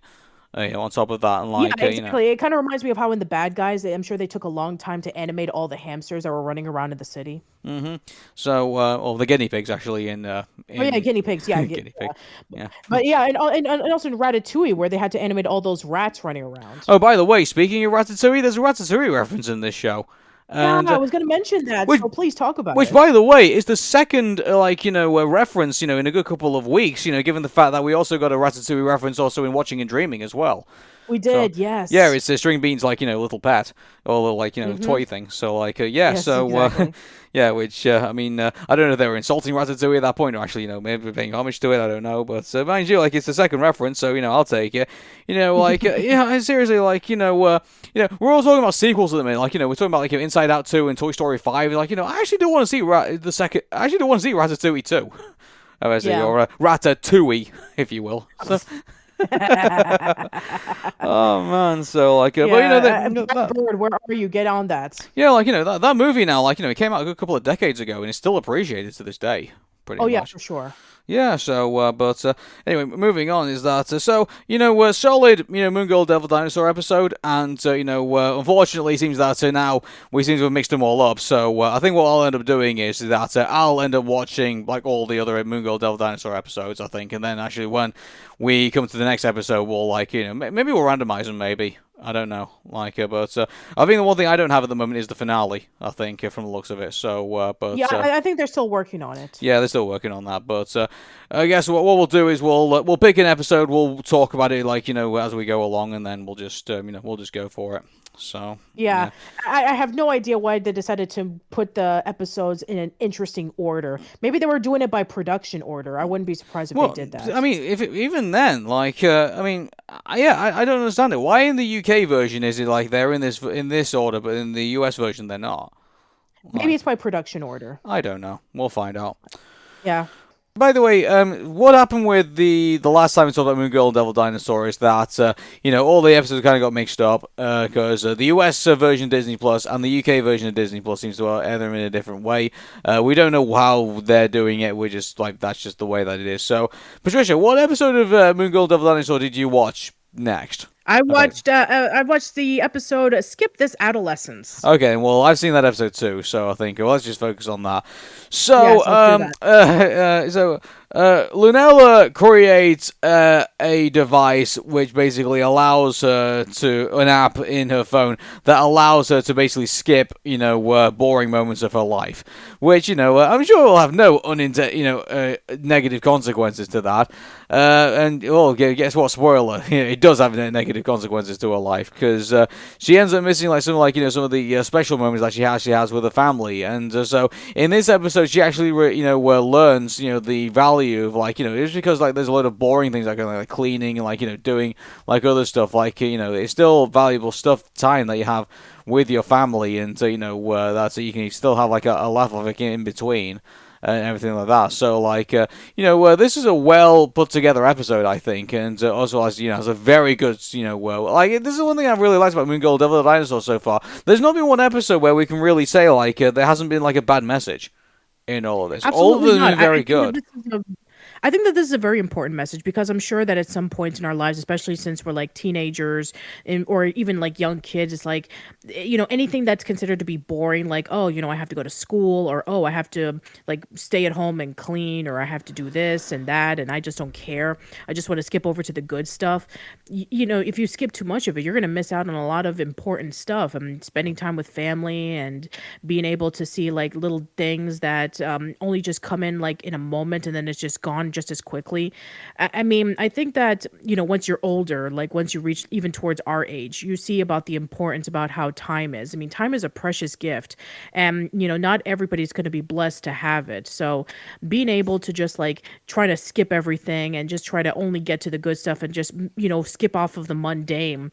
I mean, the mundane stuff is just as important as and just as needed as, say, like the most exciting stuff. And Lunella learns this lesson very quickly when she learns that Skipster is able to like disable, her being able to go to the past when she's trying to fix all of her mistakes, and then she's in this weird time void, and she's trying to be able to go back to where she was when she was first putting it all together. And then she learns the important lesson about like enjoying the small things, just enjoying the things that, even though that you probably won't like even remember like as deeply as, say, like, oh, that time that you went over to a theme park, or that time that you hung out with your friends at this cool place, or something like that, any time spent with anybody or anything is just as important. Mm-hmm. Yeah, I mean, like, even, for us, like, some of our favorite moments together is like, just like either sitting down and just enjoying the quiet moments with each other, and just being able to just enjoy each other's company. I mean, sure, we like to like, do things like do this podcast, or even when we do have the opportunity to be in person and we go out and do fun activities together, we also enjoy, doing the other stuff together. Yeah, I mean, like, even some of the like, some of the boring stuff that we like, one time we actually sat down. Actually, no, we didn't sit down. We actually, when you were over here, actually we helped clean the house together, effectively. Yes. So, like, there was like, just those small little things, because like, a lot of people will take those things for granted, but for like me and Patricia, like, who are in a long distance relationship, we earn for those days. We really do. We do. Yeah, exactly. Like, even on days where, we were just like walking around, the Chester Zoo, and then the other day we were like working on the garden. So, Exactly. yeah, like that was actually really great Or we because, went, we went to the store and went shopping. Like, just like, they're basic mundane things. So. Yeah, exactly. Like, even on our evening walks together where we would just like, walk around and, go past the houses, or go past the elementary school, or even when we, cook dinner together. Yeah, exactly. Like, those things are special. And, I mean, maybe for Lunella, maybe like those things are pretty everyday, but, you don't realize how, good things are until, like, finally they, you end up losing them, which she does in this episode, so she finally intervenes. Absolutely. And I'm glad that she's able to learn about how important that time can be, especially when spending it with your family, because, I mean, we see throughout the course of the show that, she's really close with her family. And so the fact that she gets a bigger appreciation for them, I think is going to be like really crucial for what's going to happen later on, especially since we know that Mimi is, I think she does know that Lunella is Moon Girl. So I wouldn't be surprised if that, comes up later on in the future. Yeah, and I mean, like, I've heard, this is the thing, I get that some people really like, to, follow along with us, like, with Moon Girl and Devil Dinosaur, but, in regards to, like, spoilers and things like that, like, please don't post them to me, because, like, and ask, what my opinion of it is, because, quite frankly, like, I've not seen certain stuff yet. So, like, and also, there seems to be this thing now that seems to be happening now where, us in the UK seem to get, like, shows, a lot later than other people do. Like, for example, like, I've not seen, the whole of the Ghost and Molly McGee, season 2 yet. Like, so, like, or I've heard about, like, the first episode of season 1 is up on YouTube and stuff. But besides that, like I've not really like get a chance to like see anything else. So like everyone like chill when they say like what's your opinion on this, what's your opinion on that, because likely it is I've probably never seen the episode yet. So like until you've heard it like here on this show, like don't like assume that I've actually watched it already. So Exactly. Yeah, and as of right now, they're still airing new episodes of Moon Girl and Devil Dinosaur. So the series hasn't finished its first season yet. So we'll get to each episode eventually, guys. So please don't share a whole bunch of spoilers for us and, then having to find out in the context that it did showcase later on. So please don't do that. yeah, cool. But overall, pretty solid episode, great lesson, and I think that this will definitely be like a little, crucial to the rest of the story later on. So yeah, I definitely say go for it. Yeah, defo. Moon Girl Devil Dinosaur. So this is the episode where Lunella basically doesn't give a shit anymore, gives a massive killing spree, and basically ends the series. But yeah, that was like my favorite part. No, we're joking. We're basically the joke right now is that we don't know what episode we end up reviewing. Pretty much, yes. In regards to this. I told you this last week that the episode we're watching next is Like Mother Like Moon Girl, which is episode 11. And by the way, I now have another favorite Disney mom. Out of all of this, me too. Yeah. Oh wow. This also this episode. They pack in a lot into this episode when you really think about it. I mean, let's count them all. So it's like Lunella learning her that's Moon Girl and Devil Dinosaur. Her being Moon Girl isn't about going around beating up bad guys and getting a lot of praise out of it. She's pretty much a model citizen of her community. Yes. Pretty much in LES. So I mean, she realizes her importance in that community, more than she realized at that point. The second thing is that I mean, obviously she's still struggling with the fact that she is both Moon Girl and Lunella, and she has to keep the kind of the two worlds apart, and so she ends up disappointing some people because of that, and then making some people happy because of that as well. And then but then she sees both. She ends up kind of both making happy and disappointing her mom both at the same time. The fact that Lunella is opening up to her mom about a couple of things that she's really happy about, but then also as Moon Girl, she's disappointing her because actually we'll get into the main story of that, which is that this couple turns up and effectively they're Steve Jobs basically on crack. I mean, there's basically one they have all this technology, and Lunella is really impressed by it because obviously and this is an important thing as well because Lunella doesn't really have anybody who's kind of on that level in regards to her intellect and building technology and things like that. And if they are, they tend to be villains, but then also these tend to be two people end up being villains.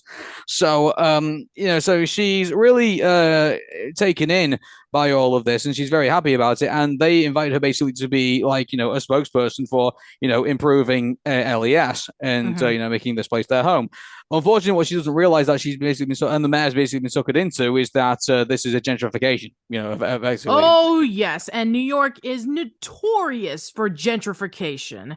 So for those who don't know what that is, it's the process of changing the character of a neighborhood through the influx of more affluent residents and businesses.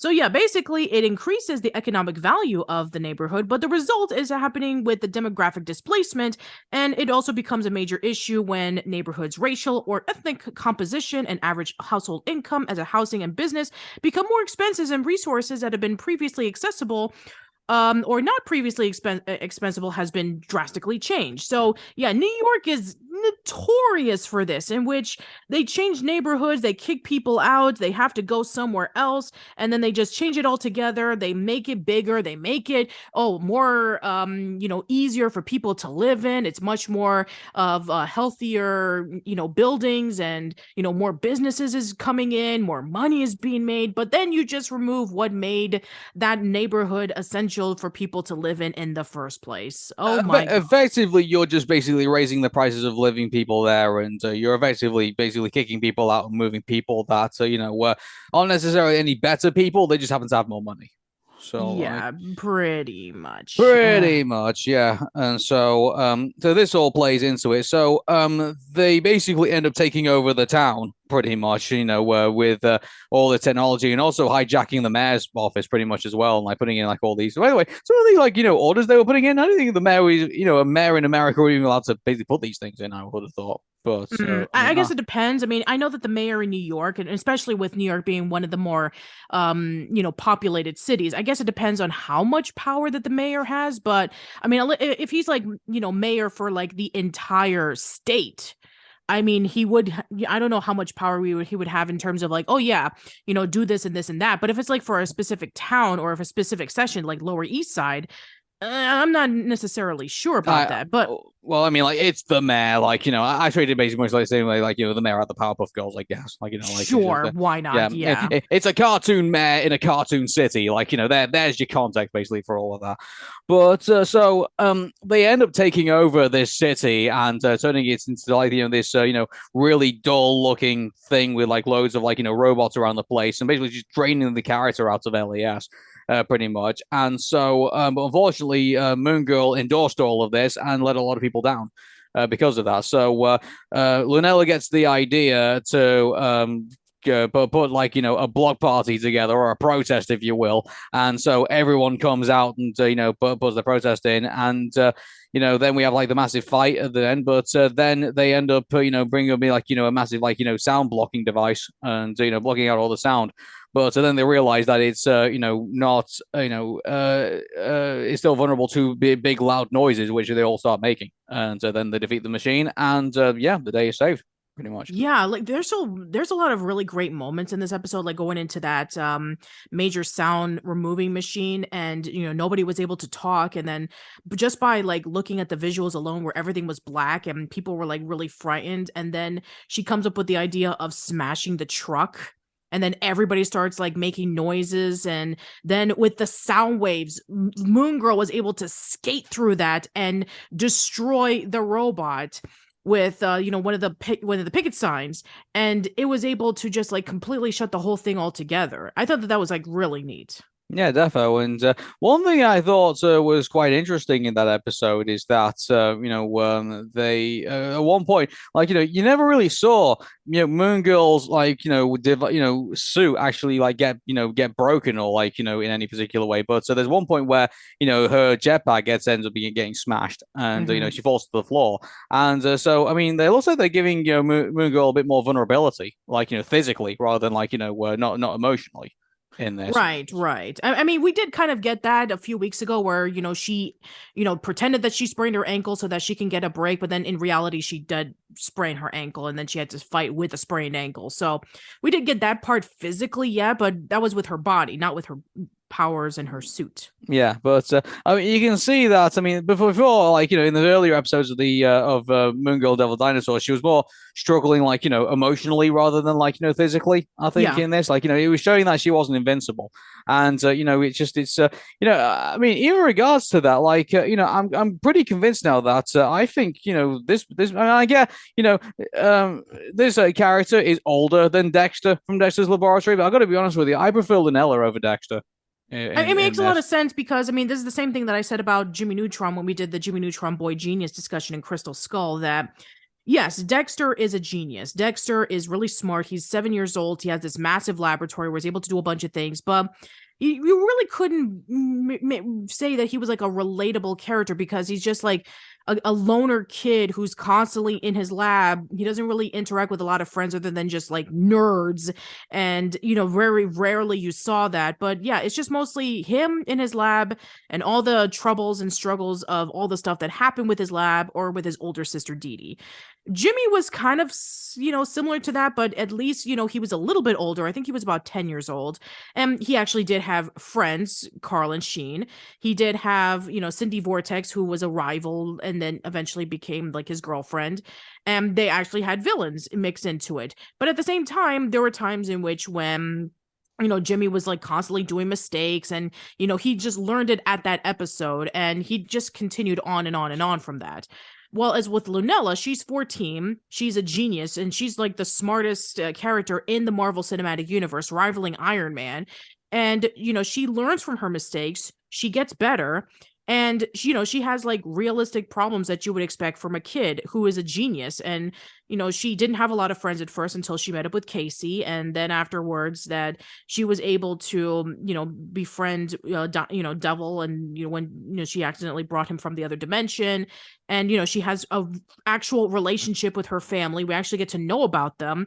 We actually know about the location that they're at Lower East Side, and each villain was able to like do something that is actually pretty significant to Lunella's character growth and towards the storyline. And I think that that's really crucial to why a lot of people really gravitate towards her as opposed to like somebody like Dexter or Jimmy.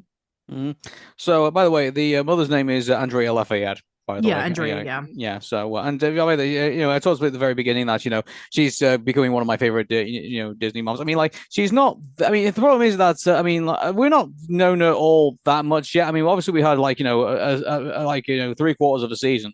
So like Yeah. obviously you get to know her and like get her we get her character down and everything like that. But obviously I mean we're very far away at the minute from like where Camila is in regards to like being a Disney mom. Like Camila was willing to like go through like a dimensional doorway in order to like fight like interdimensional monsters for a door for lose in the Owl House. So I mean like we're not there yet, but not saying we can't get there at some point.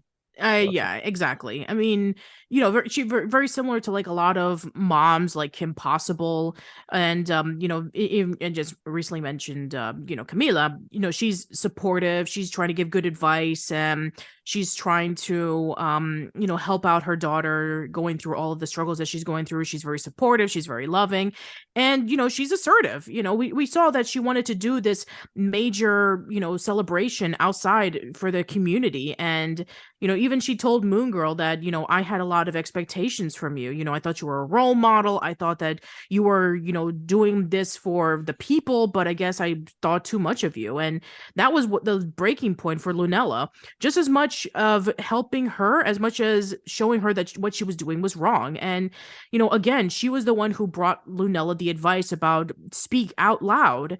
You need to be able to show them that your voice means a lot, which is pretty relevant considering that a lot of the people who voted during 2020 during the election were a lot of young people.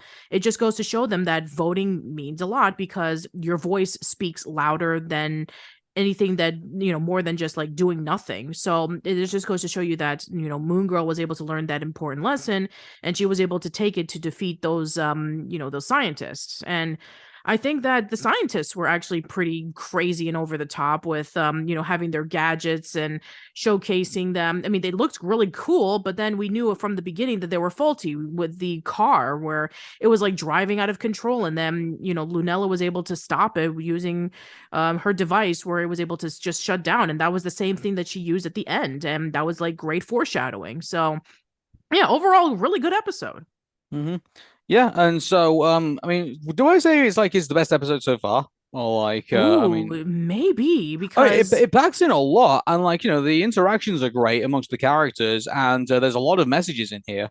I think I think this is if it's not like the best episode, it's one of the best episodes of the show. Yeah, and we've said that there were some episodes that were pretty good. I mean, we talked about the importance of Hair Today Gone Tomorrow, about the importance of like African American girl hair and why you shouldn't be hiding it and be embarrassed with it. We talked about the Beyonder, where breaking away from the fourth wall and just showcasing that that life is precious and that you shouldn't be able to just like throw it away so easily. And we talked about with the last episode we were covering, where the sleepover episode was just about like being yourself and not having to worry about what other people think of you. You just like act naturally. And then of course we talked about with Skip This Adolescence, where Lunella was able to learn about how precious life is and that even the most mundane stuff is important. So yeah, each episode seems to pack in a very important lesson, and each episode seems to bring in more of the action parts, which we also did enjoy. So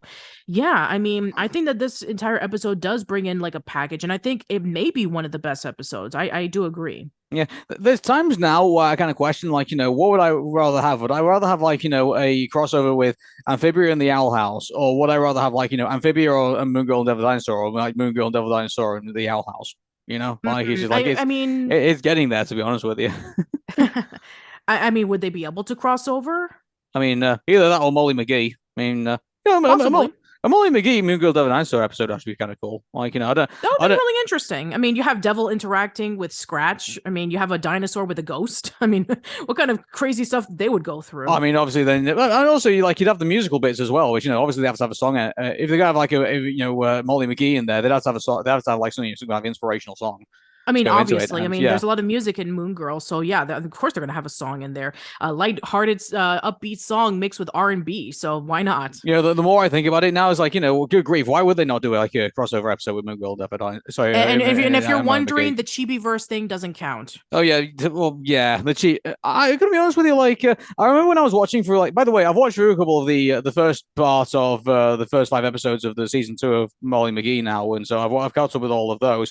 So like, yeah, but I've yet to see like at one point they did like an episode where like they were doing like all the shorts of like the Chibiverse, and like they said, oh, if you get through them all, we'll give you like a surprise at the end. Which, you know, I got, you know, to be honest with you, it was just a variety episode really. Just like, you know, just doing Chibiverse and like, you know, I mean, like that's essentially what it is. Stuff. I mean, we talked about it when it was first announced, that it was basically like the next generation House of Mouse. Yeah, exactly. Well, I mean, to be honest with you, like, you know, I was watching the intro and it kind of reminded me a bit of like Animaniacs in a way.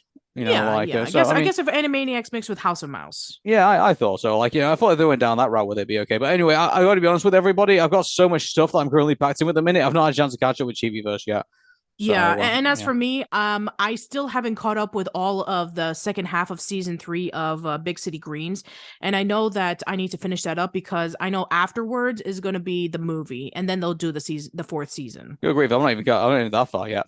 So like, yeah, you haven't even seen like 1 episode of Big City Greens. I caught up with at least 3.5 seasons. Well, I mean, we're still making our way through like, you know, all the series on Disney Plus. Good grief, like, you know, we're like nearly halfway through the year, and like, you know, we've still got like loads of series to catch up on before we're like, you know, we're ditching Disney Plus and going to Netflix. So like, good grief, yeah, like we still we're running out of time. I know, we need to catch up with more stuff. We still haven't watched Carl's you know, what was it, Doug Days yet, and we need to watch that for Carl's first date when we watch Elemental, and then we have to watch Nimona. We have to watch Spider-Man Across the Spider-Verse, and yeah, we have so many things to watch. We literally have no time. Cool. All right, then we'll get to the next episode of Moon Girl Devil Dinosaur, and yeah, which by the way, if you're wondering what episode, the next episode we're going to be watching, it's called Today I Am a Woman. So that's the next episode we're going to be talking about. Okay, then, and but to be honest with you, like, you know, I looked at that and I thought, you know, we've been here quite a few times with like, you know, Today I'm a Woman. So like, you know, is that going to be a theme now in Disney shows where we have that, like, you know, that bar mitzvah episode now? Yeah, I mean, how many episodes have we had with bat mitzvahs? We had with Molly McGee. That was a bat mitzvah episode. And yeah, I guess this one's going to be a bar mitzvah. We're trailing a bit back, but you know, remember, Hey Arnold, they had the bar mitzvah episode. Well, I mean, that's a bar mitzvah. This is bat mitzvah, so it's about a teenage girl going through her celebration. Oh right, okay, then I apologize. So, yeah, but yeah, you're right. Pretty much the same concept. You know, either a boy or a girl celebrating their 13th birthday in the Jewish tradition. So yeah. I guess you're right. I mean, we've had a lot of bat mitzvahs recently. I mean, we like I said, Molly McGee had one, and I guess now Moon Girl and Devil Dinosaur is going to have one. So again, I have not seen Molly McGee. I have not caught up with anything. I mean, I did see clips of the Hanukkah episode that they did, but other than that, I have not seen it, so I wouldn't know what the context is. So I don't know how, when we see this episode of Moon Girl where Casey's going to be celebrating her bat mitzvah, about how that's going to compare to you know, Molly McGee when that happens. So yeah, we'll be talking about that next week. Cool. But until then, see you later, everybody. Have a good week. All right, bye everyone. Bye. So, we are going to be discussing Moon Girl and Devil Dinosaur once again, and obviously we have to apologize to everybody because, you know, for whatever reason, Disney Plus in the UK and Disney Plus in the US wanted to mix up the episodes. So we are currently in a position where we watch like one episode, but we actually don't really know what episode we're actually watching. So I'm going to go on the guess that today we're going to talk about Today I Am a Woman.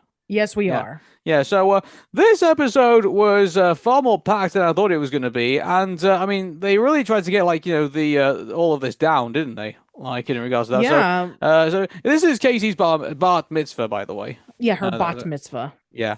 So basically she invites, obviously, Lunella obviously to a special event, but so the problem is that she thinks that this event's going to need to be like extra special because other siblings other people that she's had in her family have had also, really kick-ass, bar mitzvah, before, and so she's worried that obviously it's not going to be as good as the other ones that have followed, Yeah, she has like after it. triplet cousins named Laura. Like they're all named Laura. It's like the Ashleys from Recess or the Debbies from the Oblongs, in which like they look the same and they have the same name, which it's kind of like a Pete and Pete situation. It's like which is which? Okay, they're all named the same thing. It's like George Foreman naming all his sons George. Yeah. So, obviously the pressure's obviously building on, and also our villain obviously is a social media influencer, which I think obviously I think everyone would definitely agree that social media influencers are somewhat villains. But obviously we get also I love the fact that the Beyonder is still hanging around, like telling us like well what's going on behind the scenes. Because obviously Yeah, like he the Beyonder's been doing that for the past few episodes yeah, but we've not already. actually like seen him, but it's only just recently, like in the last couple of episodes, we've actually seen him actually come on the screen, actually tell us, what these things are, and also on top of that as well, like he does make fun of them as well, so it's kind of like, like because I mean, he's not really like he's more like a narrator slash villain, sort of like maybe Yeah, turning something towards like that. anti-hero maybe, Yeah. like 'cause he doesn't seem to like any of these villains that he talks about, from what we Yeah, can. I mean, he even pointed out, like, Odessa Drake was born into privilege, and she made all of her money by stealing a whole bunch of gadgets from superheroes and making a whole bunch of money. And some of the gadgets she stole were like Iron Man's gauntlet and Captain America's shield and Hawkeye's bow. And she was able to become a major influencer with, having this notoriety, saying like every place that she goes to, a lot of people tune in and they're able to follow her every beck and call. Yeah, and actually, speaking of Marvel, I think this is actually the first time actually in this show that we actually see like, okay, we don't see like a Marvel character, but we actually see like the back of a Marvel character at the Yeah, very end of the exactly. And episode. it's Captain America. Yeah, Well, I mean, so more specific, it's Sam Wilson, Captain Captain America, America, yeah, Not Steve Rogers, Captain America. uh-huh. So obviously the Bat Mitzvah needs to be a big success, and then Linnell gets the idea of saying, "Oh well, hey, there's some celebrities are going to be there. Gee, I wonder who they're going to be. It's Moon Girl and Devil Dinosaur." So Yeah. yeah, so obviously they're going to be there, and obviously the whole place turns up, and I do apologize if I'm about to sneeze. Phew, excuse Bless me. you. Excuse me. Okay, and so they turn up. Obviously, most of the town end up turning up because of this as well, and so they end up having like a bit of like a pre-bar mitzvah outside, I guess you could say that with like Linnella having to be Moon Girl and doing like all these photo ops and everything like that. But the one thing that she ends up doing is that she ends up like putting out her backpack. At one point, and which obviously the influencer villain decides to like take, and now has basically got all of Linnella's powers, and starts using them against her. And so all that goes wrong, but that's not really like the main kind of thing that's going on. Like Casey, ends up falling into the social media trap of like oh hey, look at all these likes and look at all these comments that I'm getting. Like I'm getting super popular now, and this thing's gonna like really take off. And she forgets the fact that Lunella helps her kind of like all this way, and they end up falling out, and obviously it's the typical like friends fall out, and they get hurt, and then obviously they decide to do the right thing, and then obviously they all make up at the end. Yeah, pretty much. It does that kind of like thing with the and we've seen this isn't new. We've seen this in like in all sorts of cartoon shows. They always have like the friends falling out. It's in Hey Arnold after the in the Dino Spumoni episode where he breaks up with his writer, and there's various other examples of that as well. But this episode basically does that too. Yeah, pretty much. Yeah, so another thing that happens throughout the episode, and I thought that this was going to be like part of the story.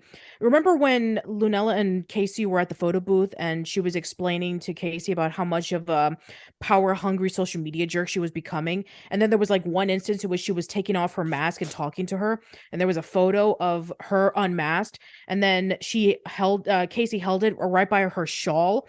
And she used that same shawl to tie up Odessa Drake. I was thinking that maybe there would have been like a plot twist at the end, like, before that she was confronted by Captain America. It's like maybe she was like trying to dig into her shawl to kind of like, escape. And then she actually finds or feels the photo of, Casey and Moon Girl. And then one of them would have been like Moon Girl unmasked. And maybe she would have like used it as like her, oh, wow, now I know who Moon Girl is. I'm going to use that in my social media platforms to find out who is this Moon Girl. I thought that would have been really nice to actually kind of like get a follow-up. But Yeah, but other than the we don't do story driven anymore, babe. It's all episodic. You know. yeah, I mean, other than the Beyonder, every single villain that we've seen so far in this series have been one-offs. Yeah. So, but anyway, that's until we end up with OMG, which is going to be the season finale. So Yeah, but we still have another 2 weeks until we get to that point. yeah, but we'll get there eventually.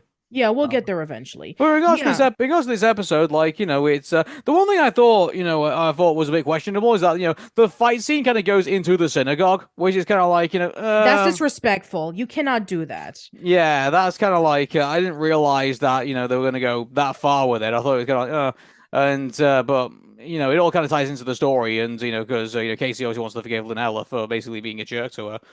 So Yeah, I exactly. guess there's Yeah. that. But I mean, they could have like done all this stuff before the bar mitzvah. I thought. Yeah, they could have maybe taken it outside or maybe like in a different room that wasn't in the main synagogue. Yeah, maybe, but obviously we got what we got, and I guess it did somewhat, tie into the story. So I guess there was a reason to do it, but at the same time, I thought, well, that was a bit questionable. I would have thought. Yeah, But that is pretty questionable, yeah. yeah, kind of like a flag Especially going. since it was done in the Shabbat, which is a very holy day of the week for Hebrew people. Yeah, and so yeah, I liked it when like it's like, oh no, don't start playing music in here, and then they're like, oh, okay, well, I'll share you like these these AirPods. And it's like, Okay, all I right, actually then. did like that. That And was that was hilarious. that was hilarious, and I really liked the little mixture between the Hebrew music with the R&B. Yeah, and what's interesting is that I guess it plays into the comedies like where I guess the villains and oh sorry I guess the villains and sorry my headset just fell off just then. Hang on a second, everybody. I do apologize. Okay, my headset's back on. Yeah, so like as I was saying before, it's like the villains and Lynella seem to have like they kind of like there's this somewhat kind of like mutual respect for one another when they fight, and like it's kind of like they don't like oh hey there's this kind of mild inconvenience in like to our fight scene. You're like can we do this? Can we do that? Yeah, and they all like agree, and then also the fight scene takes place. Like I know it's done for laughs, but it's kind of like I don't know, like do these villains and like really respect Moon Girl in some way, because so yeah, that's kind of it's interesting dialogue that we have taking place between like our antagonist and our protagonist. Pretty much. Yeah, I mean, I guess as a social media influencer and knowing that Moon Girl is huge on social media because everybody is following her. I mean, we even talked about that last week when, like Mother Like Moon Girl, where Moon Girl is essentially like a major influence all over Lower East Side New York. So everybody is familiar with Moon Girl. And I take it that as somebody like a social media influencer like Odessa Drake, it's like, oh, wow, you save people, you rescue them with your cool gadgets, and you have the cool hair and the cool costume and all that kind of stuff. It's like I have respect for you, Moon Girl. And I guess maybe in that aspect, in terms of like her notoriety and her popularity and all the things that she does, maybe she respects her for that, I guess. Yeah, and one thing I'll say about the villains, like maybe I might be wrong, but I mean, it looks like they're more like the villains are not as like, oh hey, stop what you're doing, Moon Girl. I'm going to kill this person or anything like that. We're not seeing any villain go that far yet. No, we have not. I mean, at least some of the villains that we have seen have been kind of like justified as to why they're doing what they're doing. We've had the episode where the reason why the computer was at the episode Check Yourself was acting the way that it was because it was trying to find out more information about Lunella and her intelligence. And then with Hair Today Gone Tomorrow, the reason why the hair was being sentient was because Lunella wasn't paying too much attention to her hair and was taking it for granted. The Beyonder felt that the world was deserving to be destroyed until Lunella proved a point. And then there was also with the episode we just talked about last week where we talked about gentrification, where hey, we need to be able to make all these improvements so that we can be able to make things better, but in reality you're just taking away the essence of what made it great in the first place. So yeah, there hasn't been a case in which like I'm evil, I'm going to destroy this thing or kill off this person. We haven't had anything like that. Mm-hmm. At least not yet. Oh, at least not yet. I mean, we got like 3 more episodes to go. Yeah, we have about 3 more episodes to go. Yeah. All right, everybody. Well, that was. Well, hold on. Before we go, we have to actually talk about another Bat Mitzvah episode we decided to watch in conjunction with this one. Oh, was it? Are you talking about the Ghost of Molly McGee episode? Yes, I am. Yeah. So, I mean, like, I've already kind of like sort of touched on it on Twitter. So, I mean, like, what's your thoughts on it? Yeah, so as somebody who only watched like maybe like one or two episodes of Molly McGee, as somebody who was not too familiar with what the characters were like, I mean, I saw maybe the first episode and I saw the Hanukkah episode, and that was pretty much it. So watching this episode, and yeah, the structure of it is a little bit different because it was an 11-minute episode as opposed to like Moon Girl, where it was like 24 minutes long. Well, also the So one thing I'll also add to that as well is that this goes into these episodes go in two completely different directions. So yeah, I mean, it's the complete opposite actually. yeah. Whereas Casey is like so taken in by all the popularity and taking advantage of Moon Girl being at the party and using her social media platform so that she can get more popular and, trying to stick it into her cousins. Libby is the complete opposite, where she's shy, she's quiet, and she just wanted a simple little bat mitzvah party. And then Molly felt that it was too boring and dull. And so she invites all of her classmates and she makes it bigger with the lights and her dad being the DJ. And then Libby gets overwhelmed with it, where to the point at which it's no longer her bat mitzvah. It's just something that Molly thinks that's what it wants. And I thought that was an interesting, compilation in terms of like its storytelling, because it kind of starts off similar, where you have like the main protagonist coming up with the idea of making their best friend's bat mitzvah better, and kind of a coincidence that they're both Hispanic descent and Jew descent, which I thought that was an interesting decision. But yeah, it goes in a completely opposite direction, where you have like, the person who is getting the bat mitzvah feels somewhat different in the result of their best friend, basically helping them out, making it bigger and, debatably better. So yeah, I thought that was a really interesting way of they were able to do that. And especially you have with Scratch, who's the ghost of Molly McGee, wanting to have bats all over the place because bat mitzvah. So yeah, the whole pun right over there. So yeah, I thought that this was actually a pretty nice episode. And especially since, before these episodes, we didn't really have a bat mitzvah episode. We had the bar mitzvah episode from Hey Arnold, almost 20 years ago. But, focusing on a young girl, and her transition to being a woman was actually a really nice thing to see, especially since we didn't have a lot of those back then. Yeah. And, well, now we have two. Now we have two. Or here in 2023. Who knows? Maybe I have more. So. Yeah, there'll probably be more in the future. Absolutely. Yeah. This is a episode which, has epic proportions, but ends up being kind of small and basic. Yeah, so the episode is called Devil on the Shoulder, and it's about that Devil is feeling the pressure of just being too tall for everything. He can't squeeze into buildings. He can't squeeze into a glass section in a store. He's trying to capture the bad guy, Rudy, who's stealing a whole bunch of stuff. He is not able to do that, and so Moon Girl comes up with the idea of making a serum so that he can be human-sized. We talk about an ongoing storyline. That Rockin' Rudy guy's gonna keep getting away, isn't he? Yep, he sure is. Oh boy, I guess that's gonna be the series finale. Do you finally get Rockin' Rudy? Yeah, and I even said when we were watching it, it's like, why does he remind me of Bobby from the Proud Family? Anyway, but I digress. Yeah. So yeah, he decides that he's gonna just get away because he obviously was able to steal all the things that he wanted to, and so Devil is just feeling defeated, and so Lunella decides to come up with the idea of making the serum so that he can be human sized, and then it's on time because they're gonna be watching some movie where it's like Grog versus like something like I don't remember. It's basically Godzilla versus King Kong. Yeah, but what, when they actually did the serum and actually made him smaller size, it was like, oh hey, he actually looks like a plausible human-sized character pretty much. Yeah, there was even some people in the movie theater who thought that he was cosplaying. I was cosplaying is with Dinosaur, and that was really cool, and it was really nice to actually see him be able to enjoy people at eyes length with another human. So I mean, obviously he but funny enough though, we actually got more of an insight into Devil's character, which you would have thought maybe they would have given a bit more time to allow that to, you always want to keep establishing. And it's kind of interesting because the first season, you kind of want to spend more time establishing the world, around you and everything like that, and also the villains and things like that. And obviously, you want to concentrate on, Lunella, obviously being that, and also her, the fact that she's got this huge responsibility on it, and she's not too sure whether to tell, her family about, what's going on. So that was the big thing I thought that was kind of going on. But now we're actually moving over to Devil himself. And it makes a lot of sense because the title of the show is Moon Girl and Devil Dinosaur. Yeah, and but I thought we were going to start off with Moon Girl first, and then after that, we would then move on to probably like Devil, maybe like a couple of episodes later, maybe even like an entire season where like we deal with Devil Dinosaur. Oh, okay, gotcha. Thing. Yeah, but it was kind of cool to actually get more of an insight into Devil Dinosaur because we really don't know too much about his backstory. All we know is that he's basically like a devil dinosaur that comes from another dimension. Yeah, that's pretty much it. That's pretty much it. Yeah, like we don't really. We get his his personality, we get his characteristics and things like that, but we don't really know too much about what he's actually truly about. And it's really cool that he basically goes by his own style. Basically you get that in the remix tape that in the scene.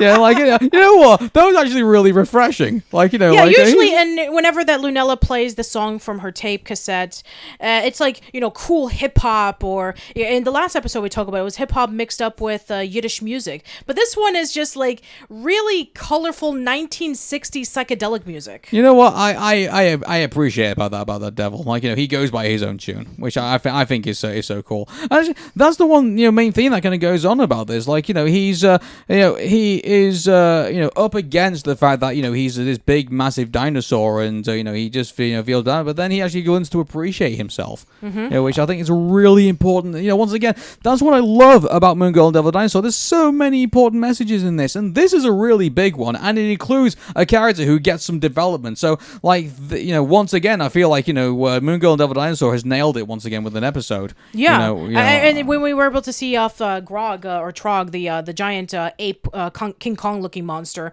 who's pillaging the city, and Devil's speaks to him and saying why are you sad? Are you gonna be okay? And he's like, no, I'm big. I've always been big, and people just look at me and saying this guy's gonna be a destroyer, and it's it's true because that's all I am, because that's all I was ever told I was gonna be. Interesting that they had to do this right off the fly, because usually it's usually a character learns a lesson and learns to accept himself, and then later on down the line there's another character that they meet and they are exactly the same thing, and then he can pass that on to him. Yeah, effectively. And kind of like Zuko in Avatar: The Last Airbender, where he learns to become more sympathetic, and then he comes across other characters who feel like they're forced to kind of be who they need to be in order to be accepted into a society or by a person or something like that. And he can basically say, look, I've been there. Absolutely. And so interesting that they decided to go right off the bat with this. And by the way, obviously it's a Disney series, so obviously they need to do it right away, or else they they never will ever get to it. So I think good than that actually they did it within the same episode, I guess.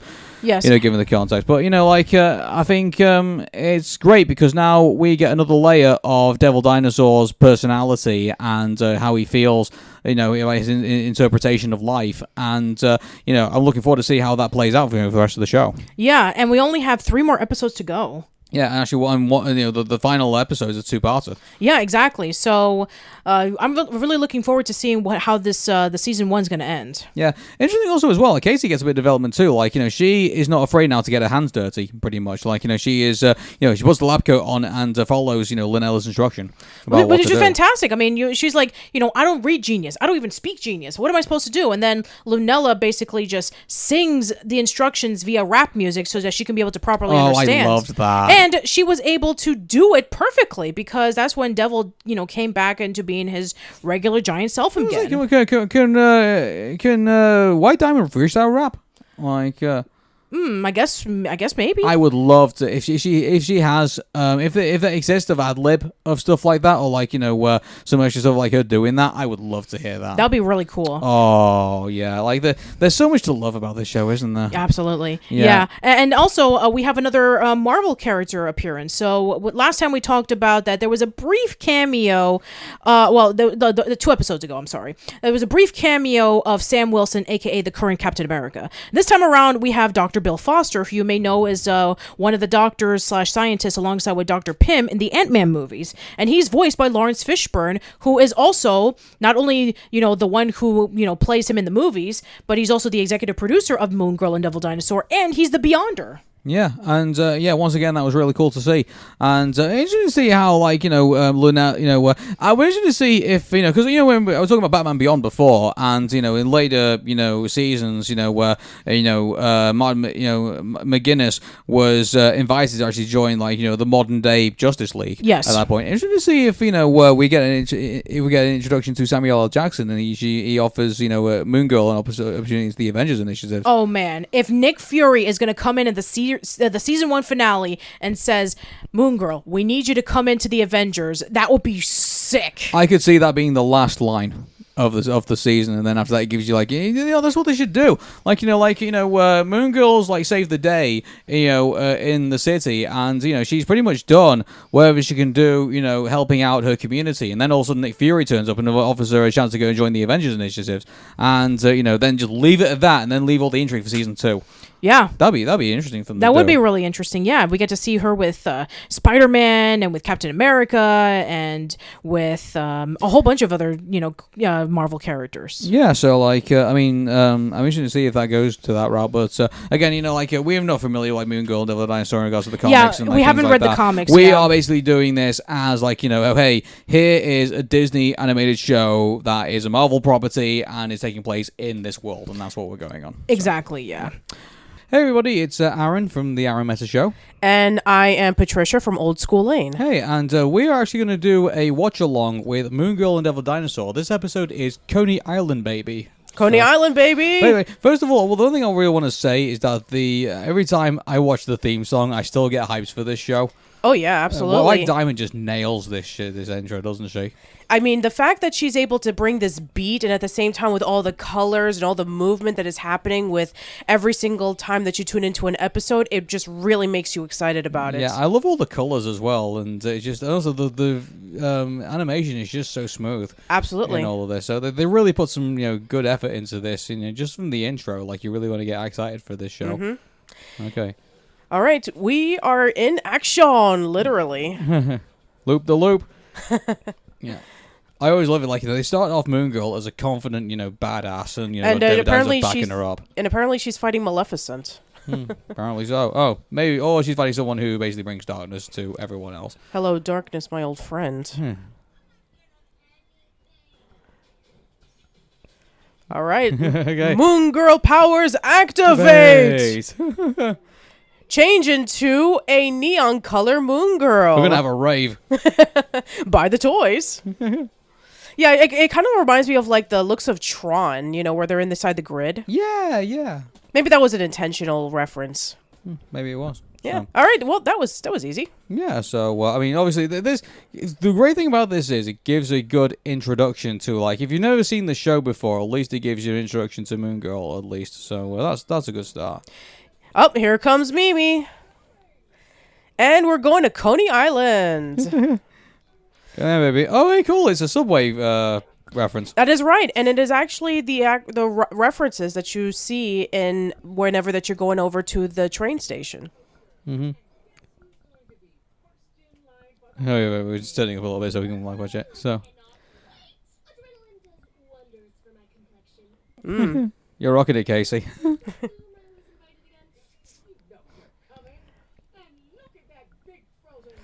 Oh, I am smiling because I'm so excited to go over to Coney Island. Yeah. Oh, are Lynella and Casey having a sleepover? I guess so. Oh, that's nice.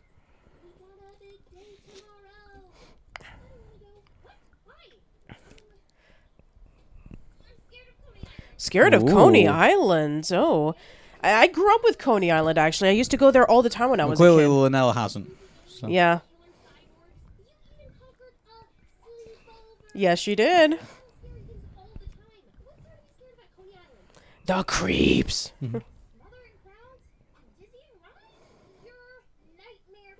mean, I guess it does get a little bit overwhelming, especially around summertime. I mean, like...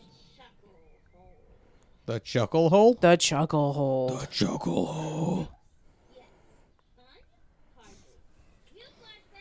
Cue the flashback. By the way, is there in Coney Island, is there a place called the Chuckle Hole? It's been a while since I've been to Coney Island. Definitely had not that clown face, that's for sure. Oh, cotton candy. Or what do you call it? Candy floss in the UK? Yeah. Uh-oh, she got She lost. got lost as a little girl. Oh, I know this. Yeah. I went through a similar experience. I actually went through something that my dad took me to a Manchester United game, and actually I got lost in the crowd. And well, the one thing that we all said is that if we get lost, that we would go towards the horses. And thankfully, we all were okay. But still, it was a pretty daunting experience having to Yeah. do that. Now, as far as I'm aware, I believe there is a haunted house that is like this, where kids can be able to ride in it, and there are several attempts in which you get to walk around in it, but. The Chuckle Hole, I don't think was the name of it, as far as I'm aware, but it is referencing rides that be in Coney Island. Oh God, it's Five Nights at Freddy's. That is actually that is pretty terrifying. Oh my goodness! Mimi to the rescue! Oh, that is scary, actually. Aw, look at the little Lunella emoji. That's cute.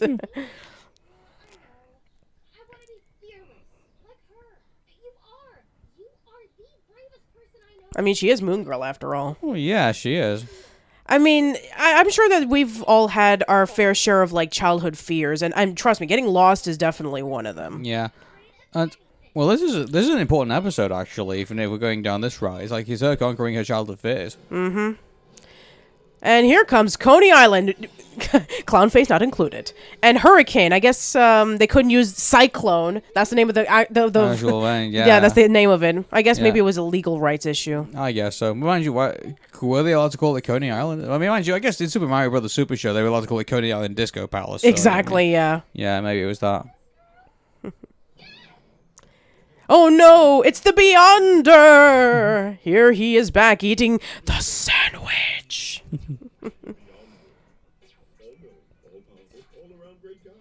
I love the fact that the Beyonder is able to come here every single week and just narrate about everything that's happening, giving introductions to the villains and being able to break exposition in a humorous way. But this time he's actually talking about Lunella this time. Mm-hmm. Oh, she does not like that. Not like you very much. Nope.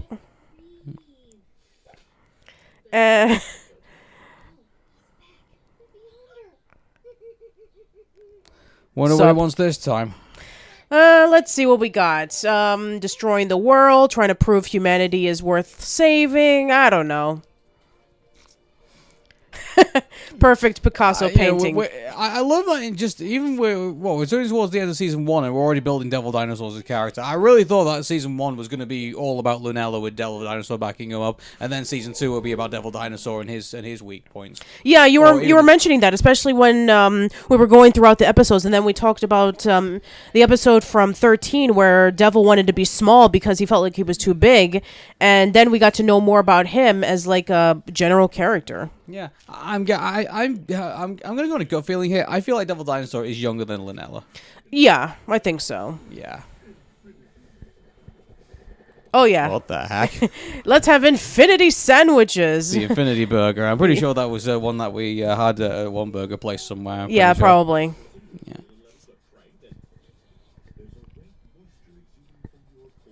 Gross. Fear. Air. Fear. Fear. Or fur. Oh, she just broke through her glasses with her boing eyes. Yeah. I'm pretty sure that's just for cartoon reference. Oh, there you go. Oh, there you go. Repair him. Repair it back. You know what? To be honest, kind of weird. Is he just like a menace? Is he just does he just just muck up stuff for fun? I think so. He's kind of like the Deadpool of the, I mean, Marvel is, with, I guess it's like a more, child-friendly version of Deadpool. It would see if Deadpool fought the Beyonder. That would be an interesting battle. Possibly. I don't know.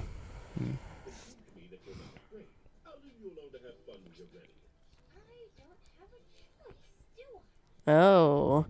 So she has to conquer her fear, or else everything is going to go bad. I mean, you didn't really need that plot point, in my opinion. I think the episode could have been fine if you just had Lunella going into the theme park and then fight a villain in the theme park and just leave it at that. I was right, to be honest, in this. To be honest with you. I thought that he would have been showing up in like the season 1 finale or something. Yeah, I thought you the villain like Beyonder. I would have thought he'd be in the finale. Maybe he might be. Yeah, that's true. We still need to watch the next episode. Yeah. Oh, yeah, so Devil Dinosaur has a fear of swimming. Well, it makes a lot of sense jellyfish. because, he is a T-Rex and T-Rexes can't swim. Okay. I mean, as we know from Land Before Time, when the sharp tooth fell down in the water, he drowned. Mm-hmm.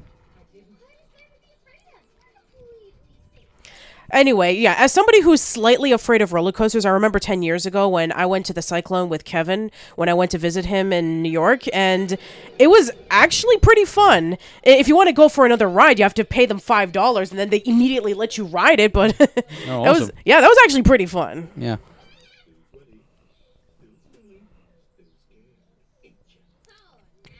Yeah, this is the part where people are going to say, Haley's got one over Moon Girl because she did every ride in the amusement park. Yeah, pretty soon she's going to be wearing a t-shirt. Suck it, Moon Girl, Moon Girl's tans. Honestly. Yeah, seriously. I mean, at the end of this episode, she's going to wear a t-shirt that says, I conquered every single ride in Coney Island and all I got was this lousy shirt. Oh, what's this song that's on right now? Montage time. Tell you what, I'm going to... I will get the... why am I saying that when I've got the power of technology to tell me what this song is? Yeah, why don't you do that?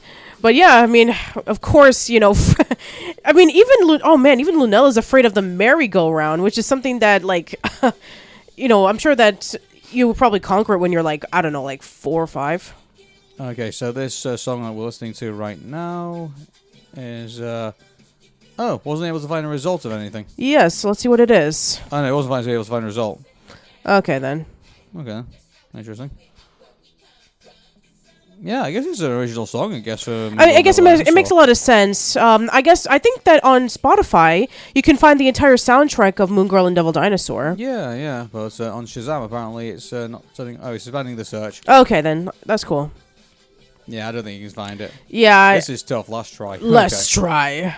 I No must... result. Nah, Okay, we don't know what it is. I'm sure we'll find it in the credits. yeah, I'm sure it will. Yeah. Okay, so we're back to Devil Dinosaur, who thinks that Clown has Oh, no. that Moon Girl. There we go. Staten Island Ferry. Oh, he's going to Staten Island. Oh, no. He's going to the other side of the borough. Oh, no. How is he ever going to survive in Staten Island? Yeah, exactly. That could be an episode in itself. Oh, my goodness. That would be crazy. Yeah. Oh, Mimi's such a great role I model, love isn't she? Mimi. Yeah.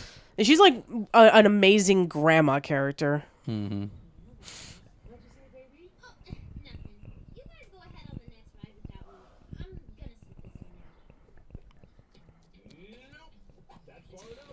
Okay, Beyonder, what you got this time?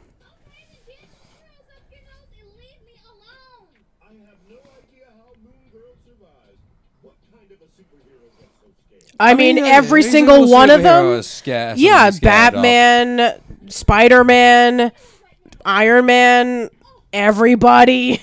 Man.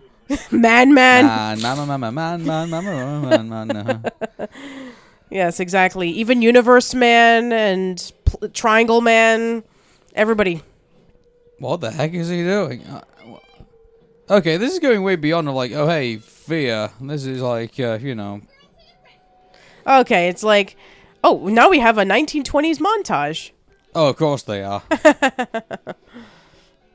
This is pretty typical, yeah. Yeah, it's like, playing off the jive music, no words, only subtitles, having the actions of everything showcased of what the plot is about, stuff like that. Mm-hmm. Oh no, she's out of ice. What is she going to do? Fun scream! Ah! Moon Girl? This is a pretty... Real scream. Yeah. And this is who wrote this segment. Like, this is pretty different compared to, like, the actual show. That is true. I mean, what made them decide to do the whole silent, 1920s montage? Yeah. Normal audio resumes. Yeah, all the subtitles there. Of course.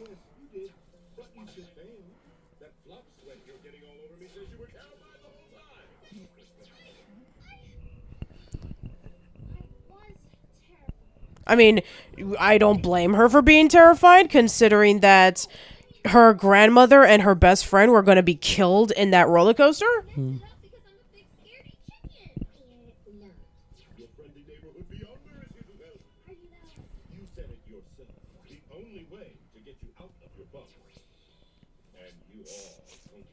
Gross.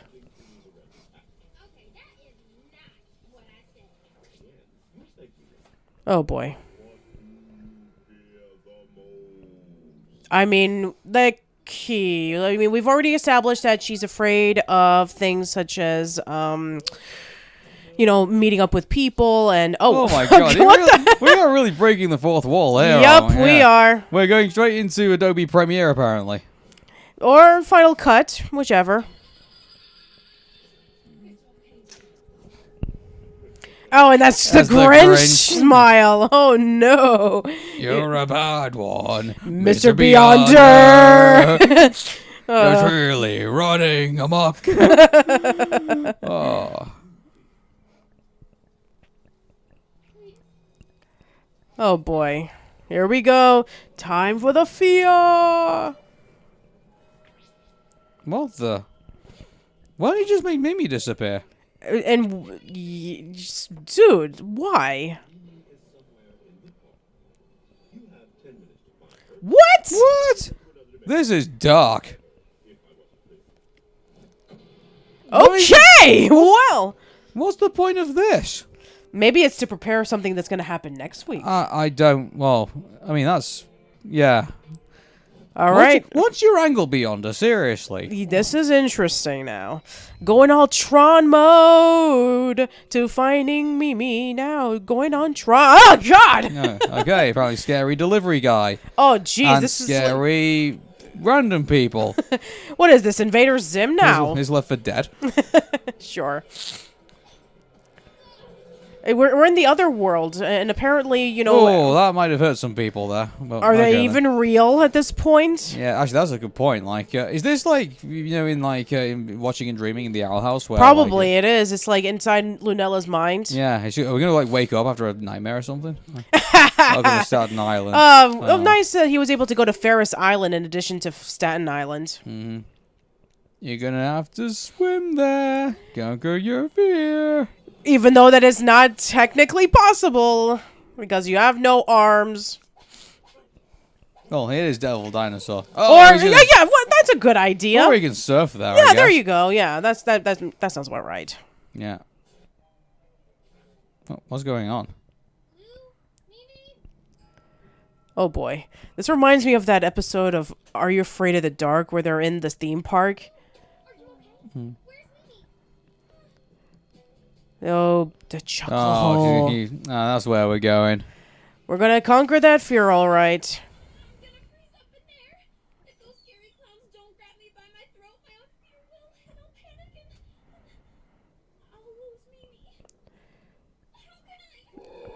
Oh, here comes Devil to the rescue! Welcome to Staten Island, motherfucker. That's a long story.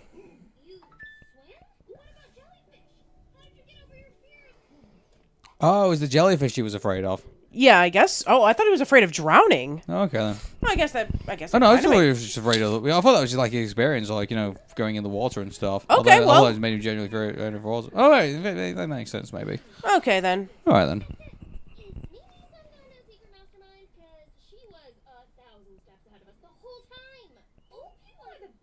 That seems to be a catchphrase here. Yes, old people are the best. Put that in a t-shirt.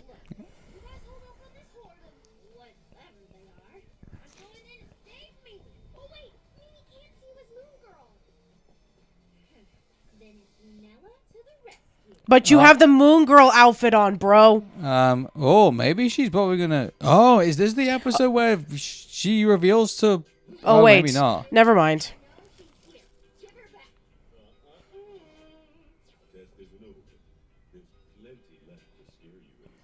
Bro, what's your deal? You must be this tall to enter.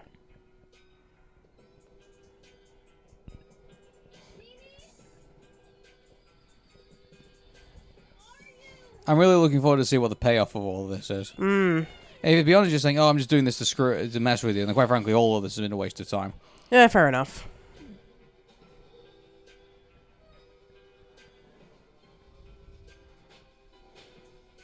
Oh yeah, we're doing the whole. Here comes the clown. I'm pretty sure that's not what happened the last time. Oh, I mean, obviously not. All right, let's see what we got. Okay. Oh, wow, she's trapped in a... Oh, wait, she's not trapped in a mirror. Okay, I'm just going to figure out what song this is. Yeah, you do that. It's kind of like a Scooby-Doo montage where you have, like, music that's playing in the background while the characters are being chased around. Yeah. And,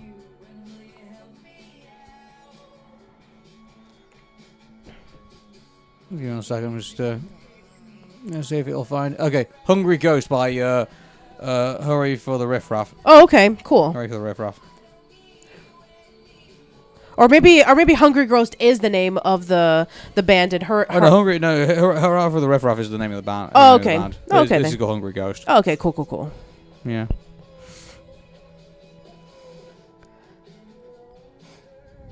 Okay. All right, now she's Moon Girl again. Okay, sure.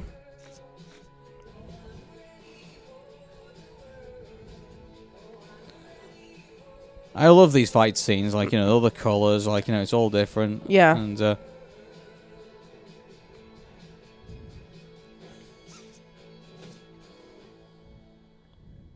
she conquered her fear.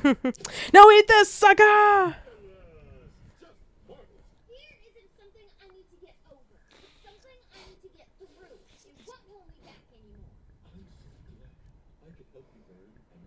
Oh, good for you.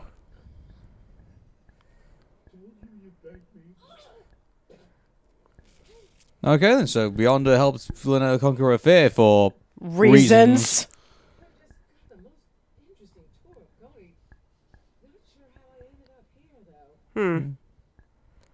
You don't need to worry about that. Yeah.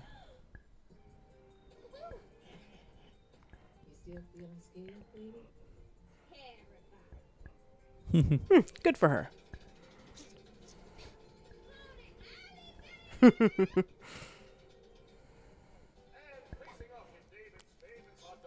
Oh, they can't use Nathan's because Nathan's has a hot dog eating contest every single year. Yeah, and well, who do you think your favorite's going to be in this contest? Definitely not Guide to the Left. Yeah, I think Devil Dinosaur is a wild card, don't you? Yeah, pretty much. Yeah. All right, here we go. I see Lynella enjoying herself. Yeah. Nice. This is fun. Yeah, that is fun. Whoop. Oh, yeah, okay. Okay, I have questions.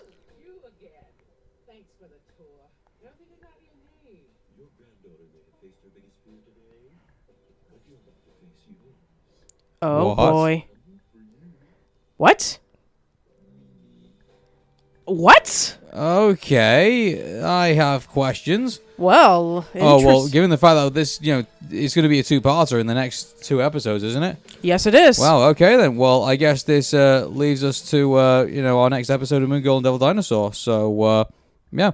Okay then, everybody. Well, thank you very much for watching this with us, and we will maybe do another one of these for the last 2 episodes of Moon Girl and Devil Dinosaur. All right, sounds good. Bye-bye, everyone. Bye.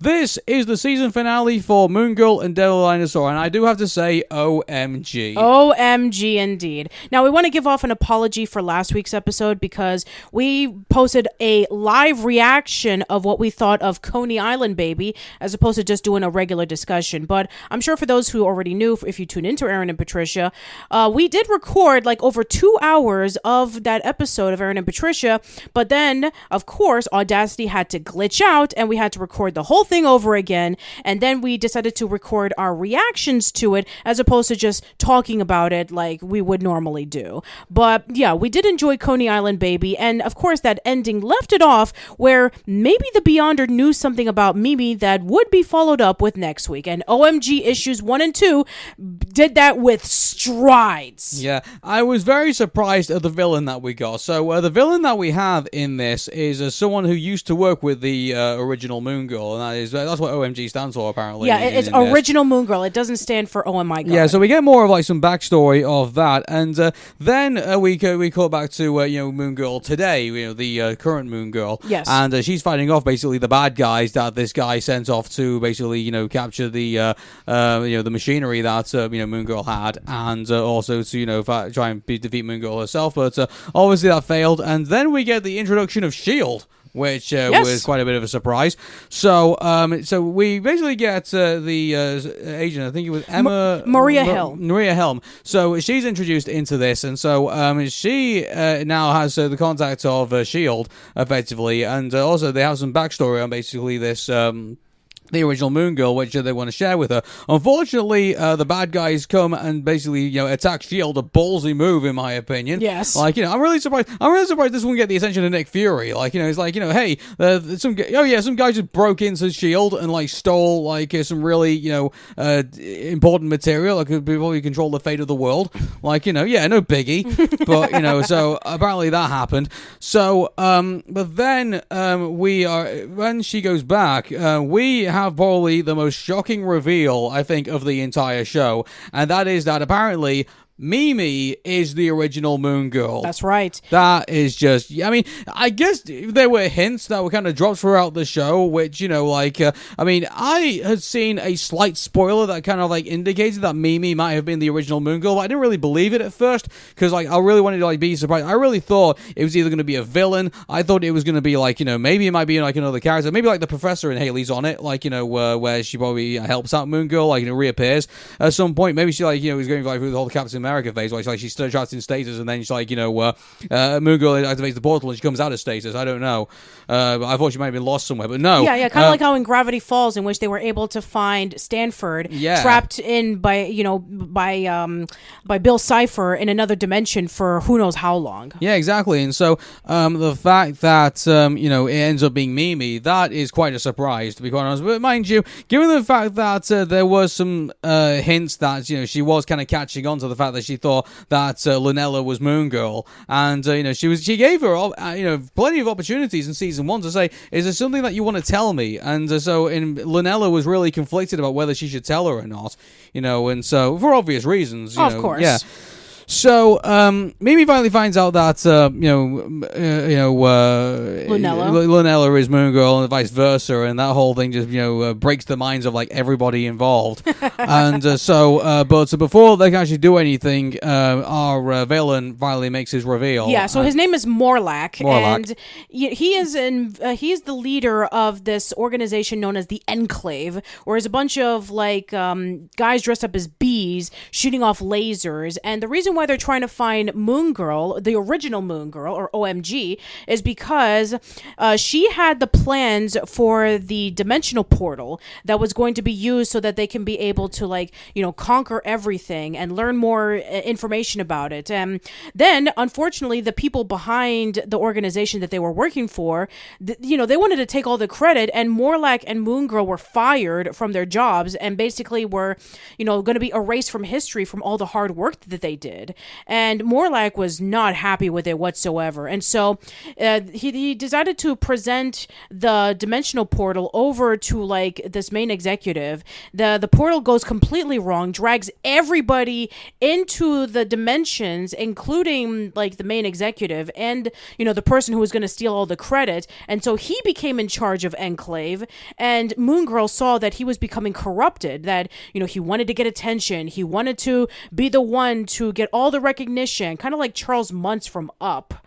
And then Moon Girl decided, okay, I'm not going to let this guy that I worked with for so long, go into this crazy schizophrenic mode where he just wants nothing but power and recognition. And so she decides to blow up the dimensional portal, and she runs away in hiding, hoping that she would never be discovered by Morlack again. And she succeeded for decades because, that's when she met up with her husband-to-be over at the rolling rink. They had a son. The son got married, and then eventually we got Lunella. And so that is how we saw the backstory of the original Moon Girl. And then we have Morlack, who captured both Lunella and Mimi so that he can be able to get the plans for the dimensional portal. And we even left it on a cliffhanger with Devil being completely injured, and Moon Girl and Mimi were, in the truck going over to the secret hideout. And then Lunella was able to escape. Mimi, decided to stick behind so she can be able to wrong the mistakes that she did decades ago. And then it left it off with an explosion from the lab. Yeah, and so that was a great way to leave it, I thought, at least for ending the first part of all of it. And quite frankly, I just think, what a mind-blowing episode that we had.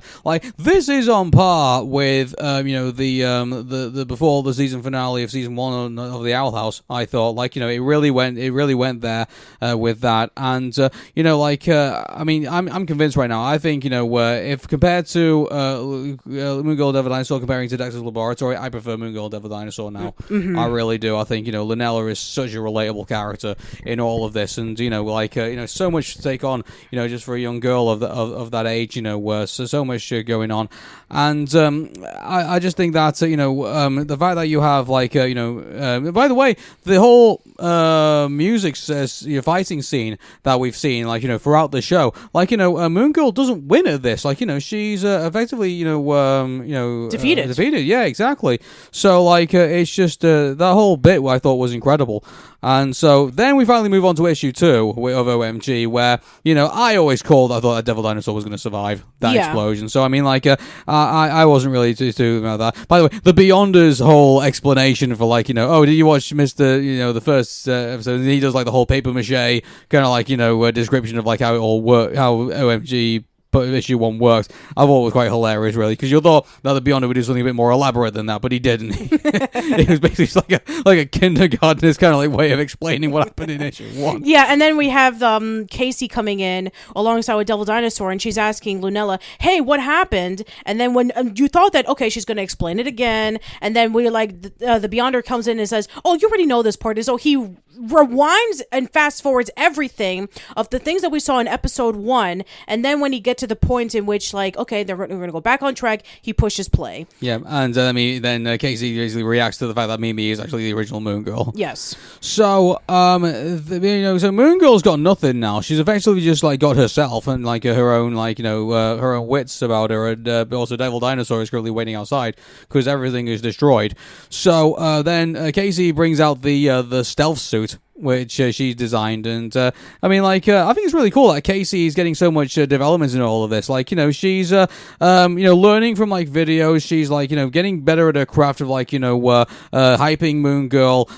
Giving Moon Girl even her own suits, or even sometimes even her own gadgets as well. Mm-hmm. So be able to complete a mission and stuff. Casey's really becoming a really integral part of the show now, which I really think was gonna. I really thought that we were gonna not get this much until we got to season 2, maybe season 3, maybe mid-season 2, maybe. But the fact that we're starting to get all this development towards the end of season 1, I think is really great. Yeah, it kind of reminds me of how Richie was alongside with the Virgil, aka Static Shock, but he didn't become a major part in fighting alongside with Static, and he didn't get the persona of Gear until about season 2 or 3 or something. Yeah, exactly. And so mind you, the problem is that with Disney at the minute is a show could be cancelled even after season 1. That's true. So they've got. By the way, it's a pretty ballsy thing that they basically left the way that they did. We'll get to that in a minute. But the Moon Girl, Casey, and Devil Dinosaur now have to save Mimi. So they have to figure out where she's gone. But it's not been done with gadgets. It's been done basically with their own wit and cunning, effectively. So yes.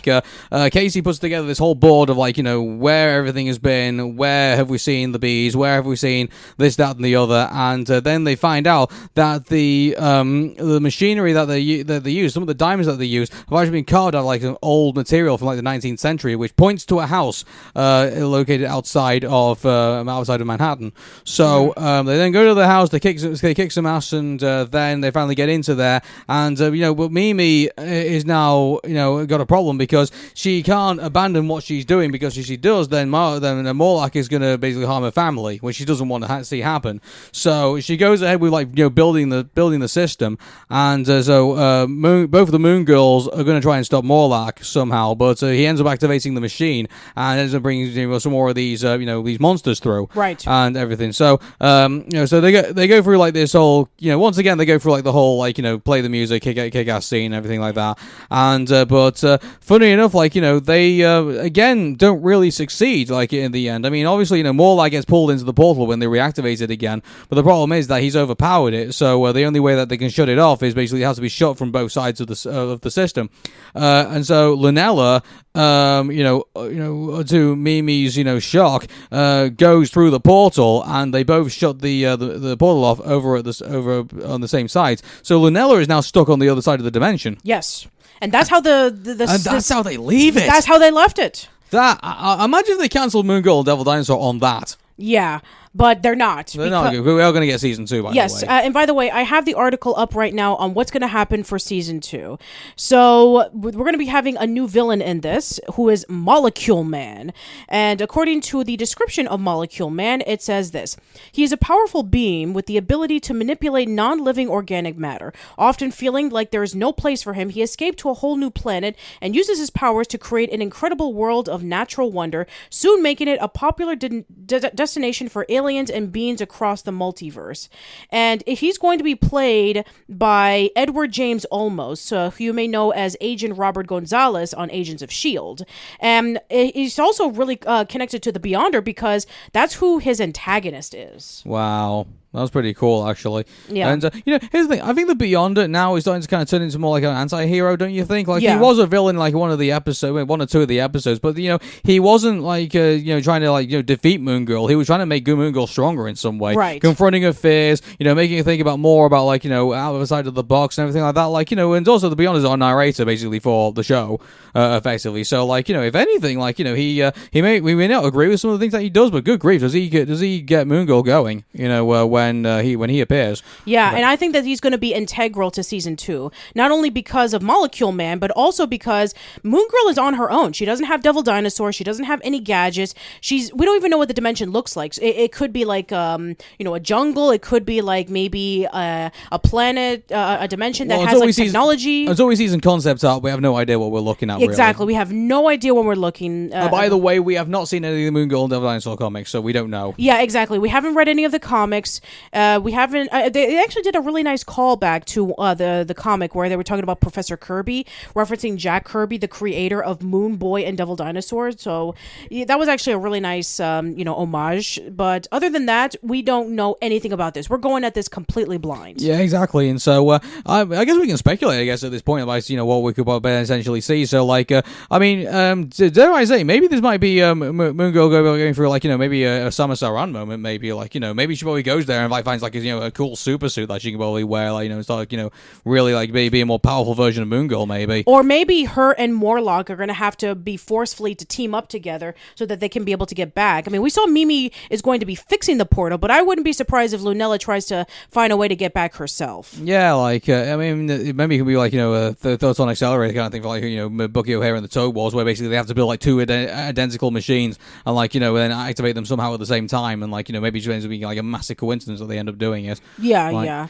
But then saying that, then there would have to be some kind of communication between Mimi and Moon Girl, Lunella. So who knows? Maybe there might be something that goes along with that. Also, on top of that as well, I mean, if this goes on for a long period of time, Mimi's gonna have to explain Moon Girl's absence somehow. Yeah, exactly. She's still going to school, and how's she gonna explain this to her parents? I mean, there's no creepy lose in this whole thing, is there? So, yeah, that's gonna be really interesting because in the 2 episodes, even Morlock even explained to Mimi that your family doesn't know anything about this, do they? But it's true, because she's never told her husband, she's never told her son and her daughter-in-law, and now she's gonna have to because Lunella's gone. Well, I mean, here's the thing. Like, maybe somehow Mimi will probably. I mean, who knows? Maybe she might build maybe a Lunella kind of like robot. Maybe that's kind of like does the mannerisms of Lunella. I'm not too sure. Or maybe she'll probably give an excuse as like, her and Casey are going to be spending some more time together. Apparently, both these moon girls are very alike. You can see how Mimi freaks out every time something untoward is happening. In fact, on top of that, we've actually learned that Mimi's actually been covering for Moon Girl this entire time. That's right.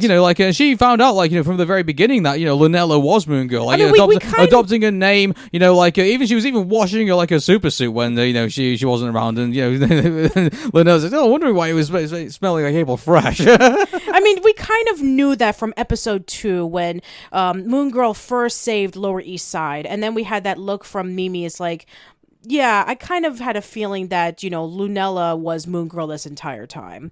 I mean, it kind of put the pieces together about she kind of knew, even when she was cleaning around her room, she saw the don't pull button that led to her lab. She was even cleaning the lab, while, Moon Girl was away. I had a feeling that she knew all along. But the fact that Mimi was Moon Girl, I had no idea about this. They kept it pretty secretive. Yeah, and to be honest with you, the whole thing was kind of brilliant, to be honest with you. Yes, I do agree. I think that was kind of cool, and that she's got a supportive grandmother that's who wants to see and she's not freaking out at the fact that because she knows how strong Lunella is. She's seen her fight. She's seen the whole thing, so she's confident she knows what she's doing. She doesn't want to say, oh no, I don't want you to do this because I'm worried about you or anything like that. She's very supportive. I mean, of course she would be supportive, considering that we saw in previous episodes of the series that Moon Girl has become a model to Lower East Side New York. Well, let's be honest with you, Patricia. If your grandmother found out you're a superhero, beating up bad guys, what do you think she would probably think about that? She would probably be really concerned, admittedly. Yes, and I think that's probably what a lot of grandmothers around the world probably would be, because they're family at the end of the day. To be fair, I never had a grandmother like Mimi, where she was a scientist and she was really, be able to build dimensional portals. So I guess so. Yeah, I mean, okay, then you probably win out that one, but.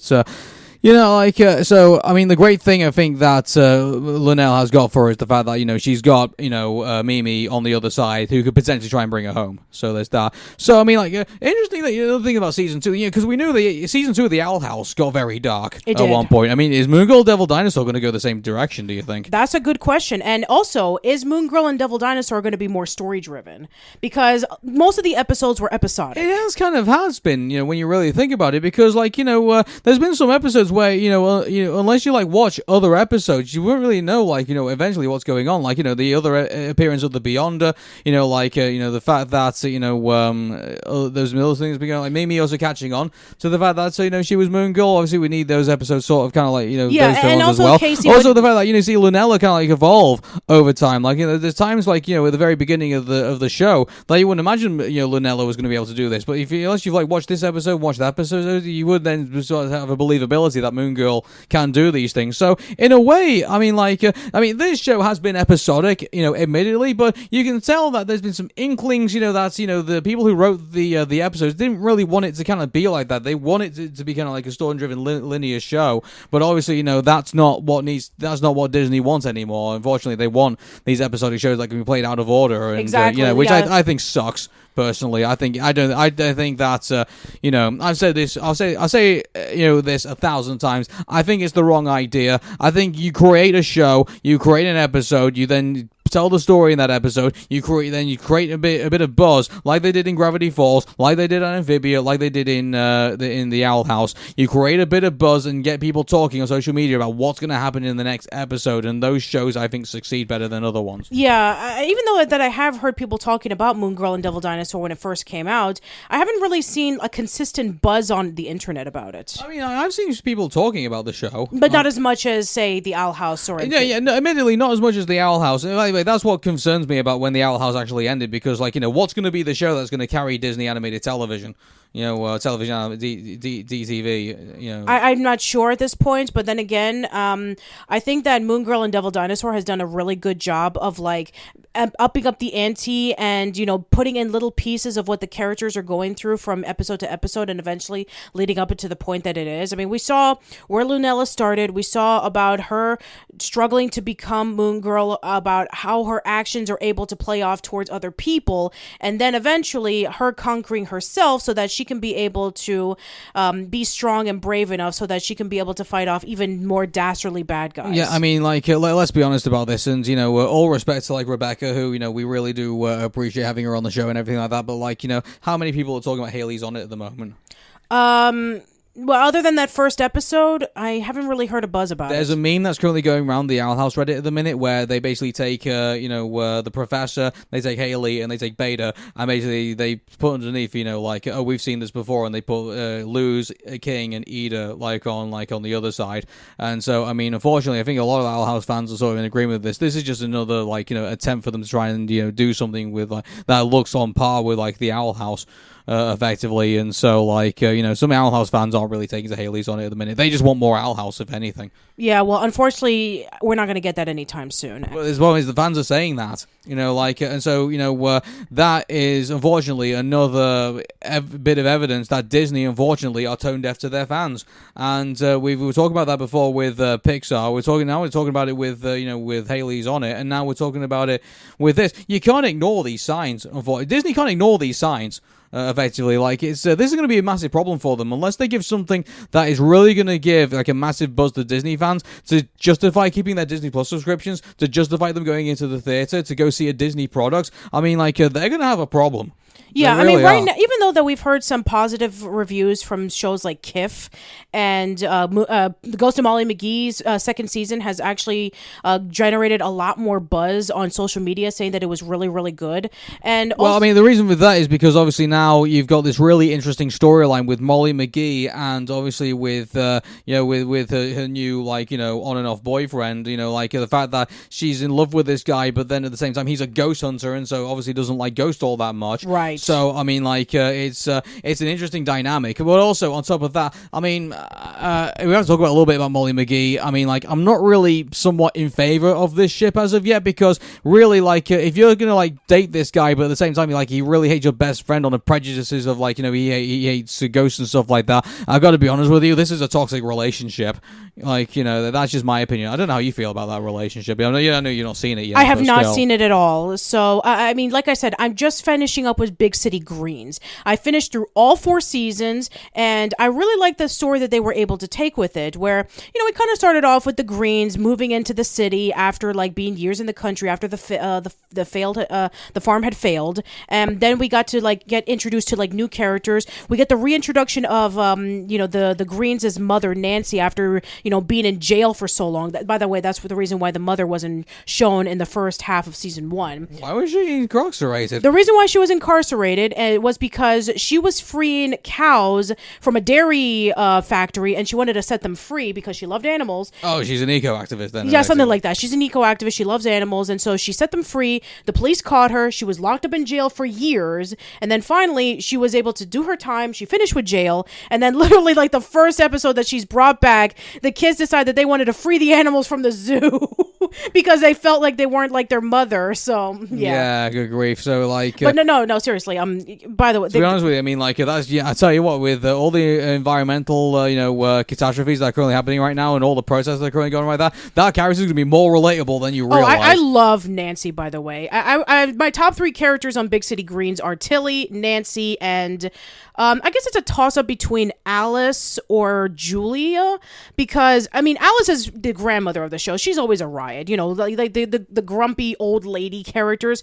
But I also, you know, like Gloria, because Gloria, you know, she's like the relatable young adult who is working at a coffee shop. She wants to move to Paris so that she can become an artist. And, you know, she's not able to because, you know, she comes from a rich family. She decided, I'm going to move to Big City Greens to make a life of myself. And she's failing at it. And it's really relatable. And I really like that character. Anyway, but we're talking about Moon Girl and Devil Dinosaur. Yeah, so, I mean, like, we can't wait for season 2. No, we're really excited about season 2. And we're definitely going to see that it's going to up the ante. And I'm hoping that people will start talking about this show more because I would say that it started There hasn't been a problem with season 1. There hasn't been. I'm sure there's been some episodes, admittedly, that are a little bit weaker than others. But admittedly, every single time that we've seen an episode of this show, it was able to introduce an interesting lesson that a lot of people can be able to relate to and watch. And also it was able to bring in some really interesting action moments. The music has been great, by the way.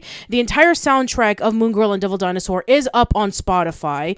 Go listen to it. It has a really nice mixture of like hip hop and R&B, and even some mixtures between like, 60s and 70s music, even with some Yiddish music for the Bat Mitzvah episode. Yeah, I mean, my biggest fear we'll also talk about this more in casual chats, won't we, when we basically do Moon Girl Devil Dinosaur season 1. Yes. But my overall thing at the very beginning, my biggest fear is that this was going to be Dexter's Laboratory all over again, and you're going to have Lunella, who is just way over her head in regards to some of her inventions. And don't get me wrong, we actually did see glimpses of that.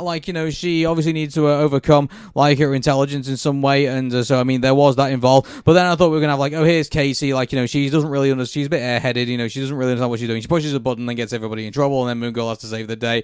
And I thought maybe they were gonna get this kind of Dexter and Dee Dee kind of situation, but no, Casey's strengths are obviously not in the mind that Lunella has, and it's not about technology or anything like that. It's about her strength of being an introvert and being able to hype up Moon Girl. If anyway, she's a more positive version of Helga Pataki in Hey Arnold in a way. And I'm not saying that from a character perspective. I'm saying that from an implementation perspective. Let me explain what I mean by that. So you have Arnold, who is a very neutral character. Basically, the madness goes on around the character, but the one character that keeps you interested in the antics of Arnold and whether he's actually going to be infatuated with Helga is that Helga sings his praises, says how amazing he is, even though he insults him in front of it, because obviously she's got mixed emotions about her feelings and also a bad upbringing on top of that as well.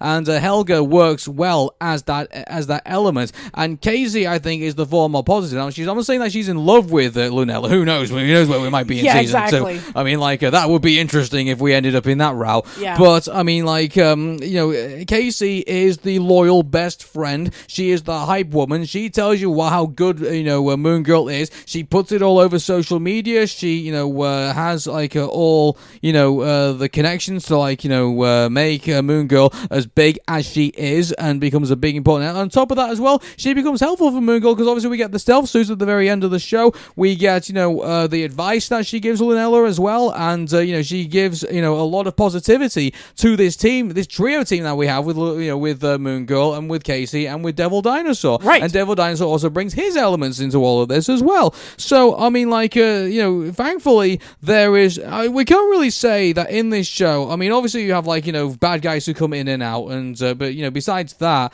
there's not one character I can say is a throwaway character in this, at least within the main and within the supporting cast. Wouldn't you say? I do agree. I think that the things that we were able to see throughout this show and the characters we were able to see play out in both Lunella and with Moon Girl's life was very instrumental to everything that we've seen up until this point. All 16 episodes are up on Disney Plus, so you can go check it out for yourself. And I think that for everything that we've seen up until this point, the ante's gonna go up from here. And I'm hoping that they'll be able to develop even more of the characters, who's gonna protect Lower East Side. Now that Moon Girl is not going to be around anymore, is Casey going to step up and become the next Moon Girl? I think they're going to play the convenience route and basically say, well, nothing's going on right now in the area. It's just going to be about Moon Girl and about Mimi, and basically it's going to be it's kind of like, Josie and the Pussycats, nothing's happening on Earth right now. We're going to go on a rocket ride and we're going to go to the universe, and everything on Earth's just going to be perfectly fine. But Aaron, what about Rudy? Yeah, well, Rudy can, I don't know. Go away.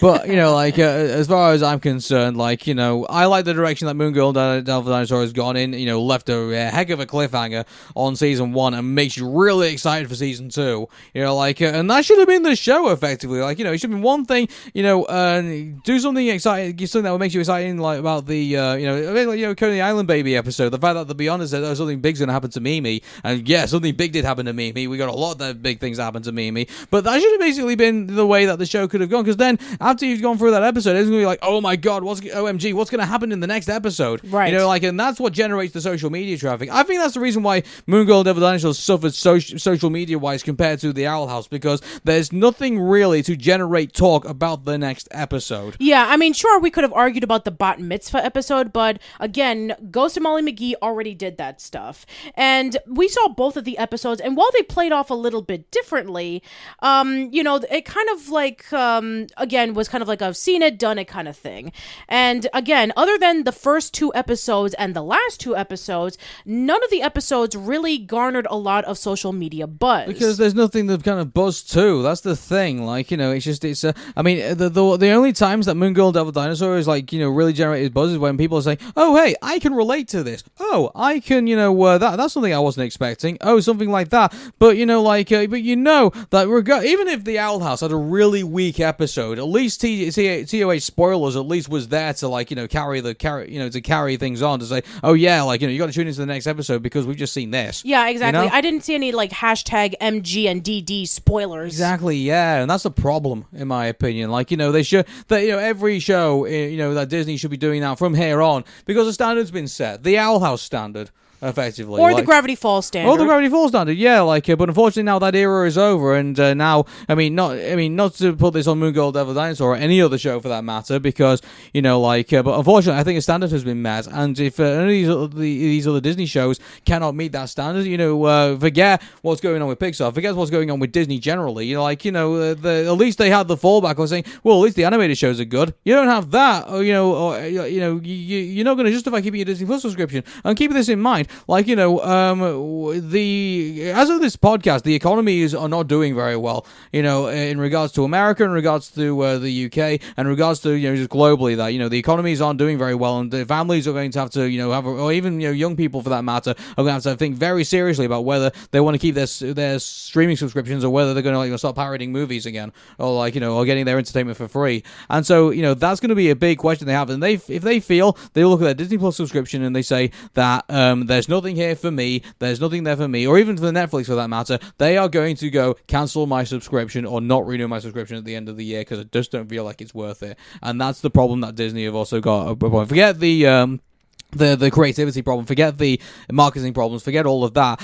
That is a problem that Disney have got right now, and they need to find an answer for it, PDQ, effectively. But until then, anyway, we're not here to fix Disney's problems. They can fix them themselves. We're just here to tell you basically what the problems are. Yeah, so, exactly. Yeah. Okay, everybody, well, that is it for this episode. So thank you very much for tuning in, and we will see you all next week. All right, everyone, take care. Bye-bye. Bye.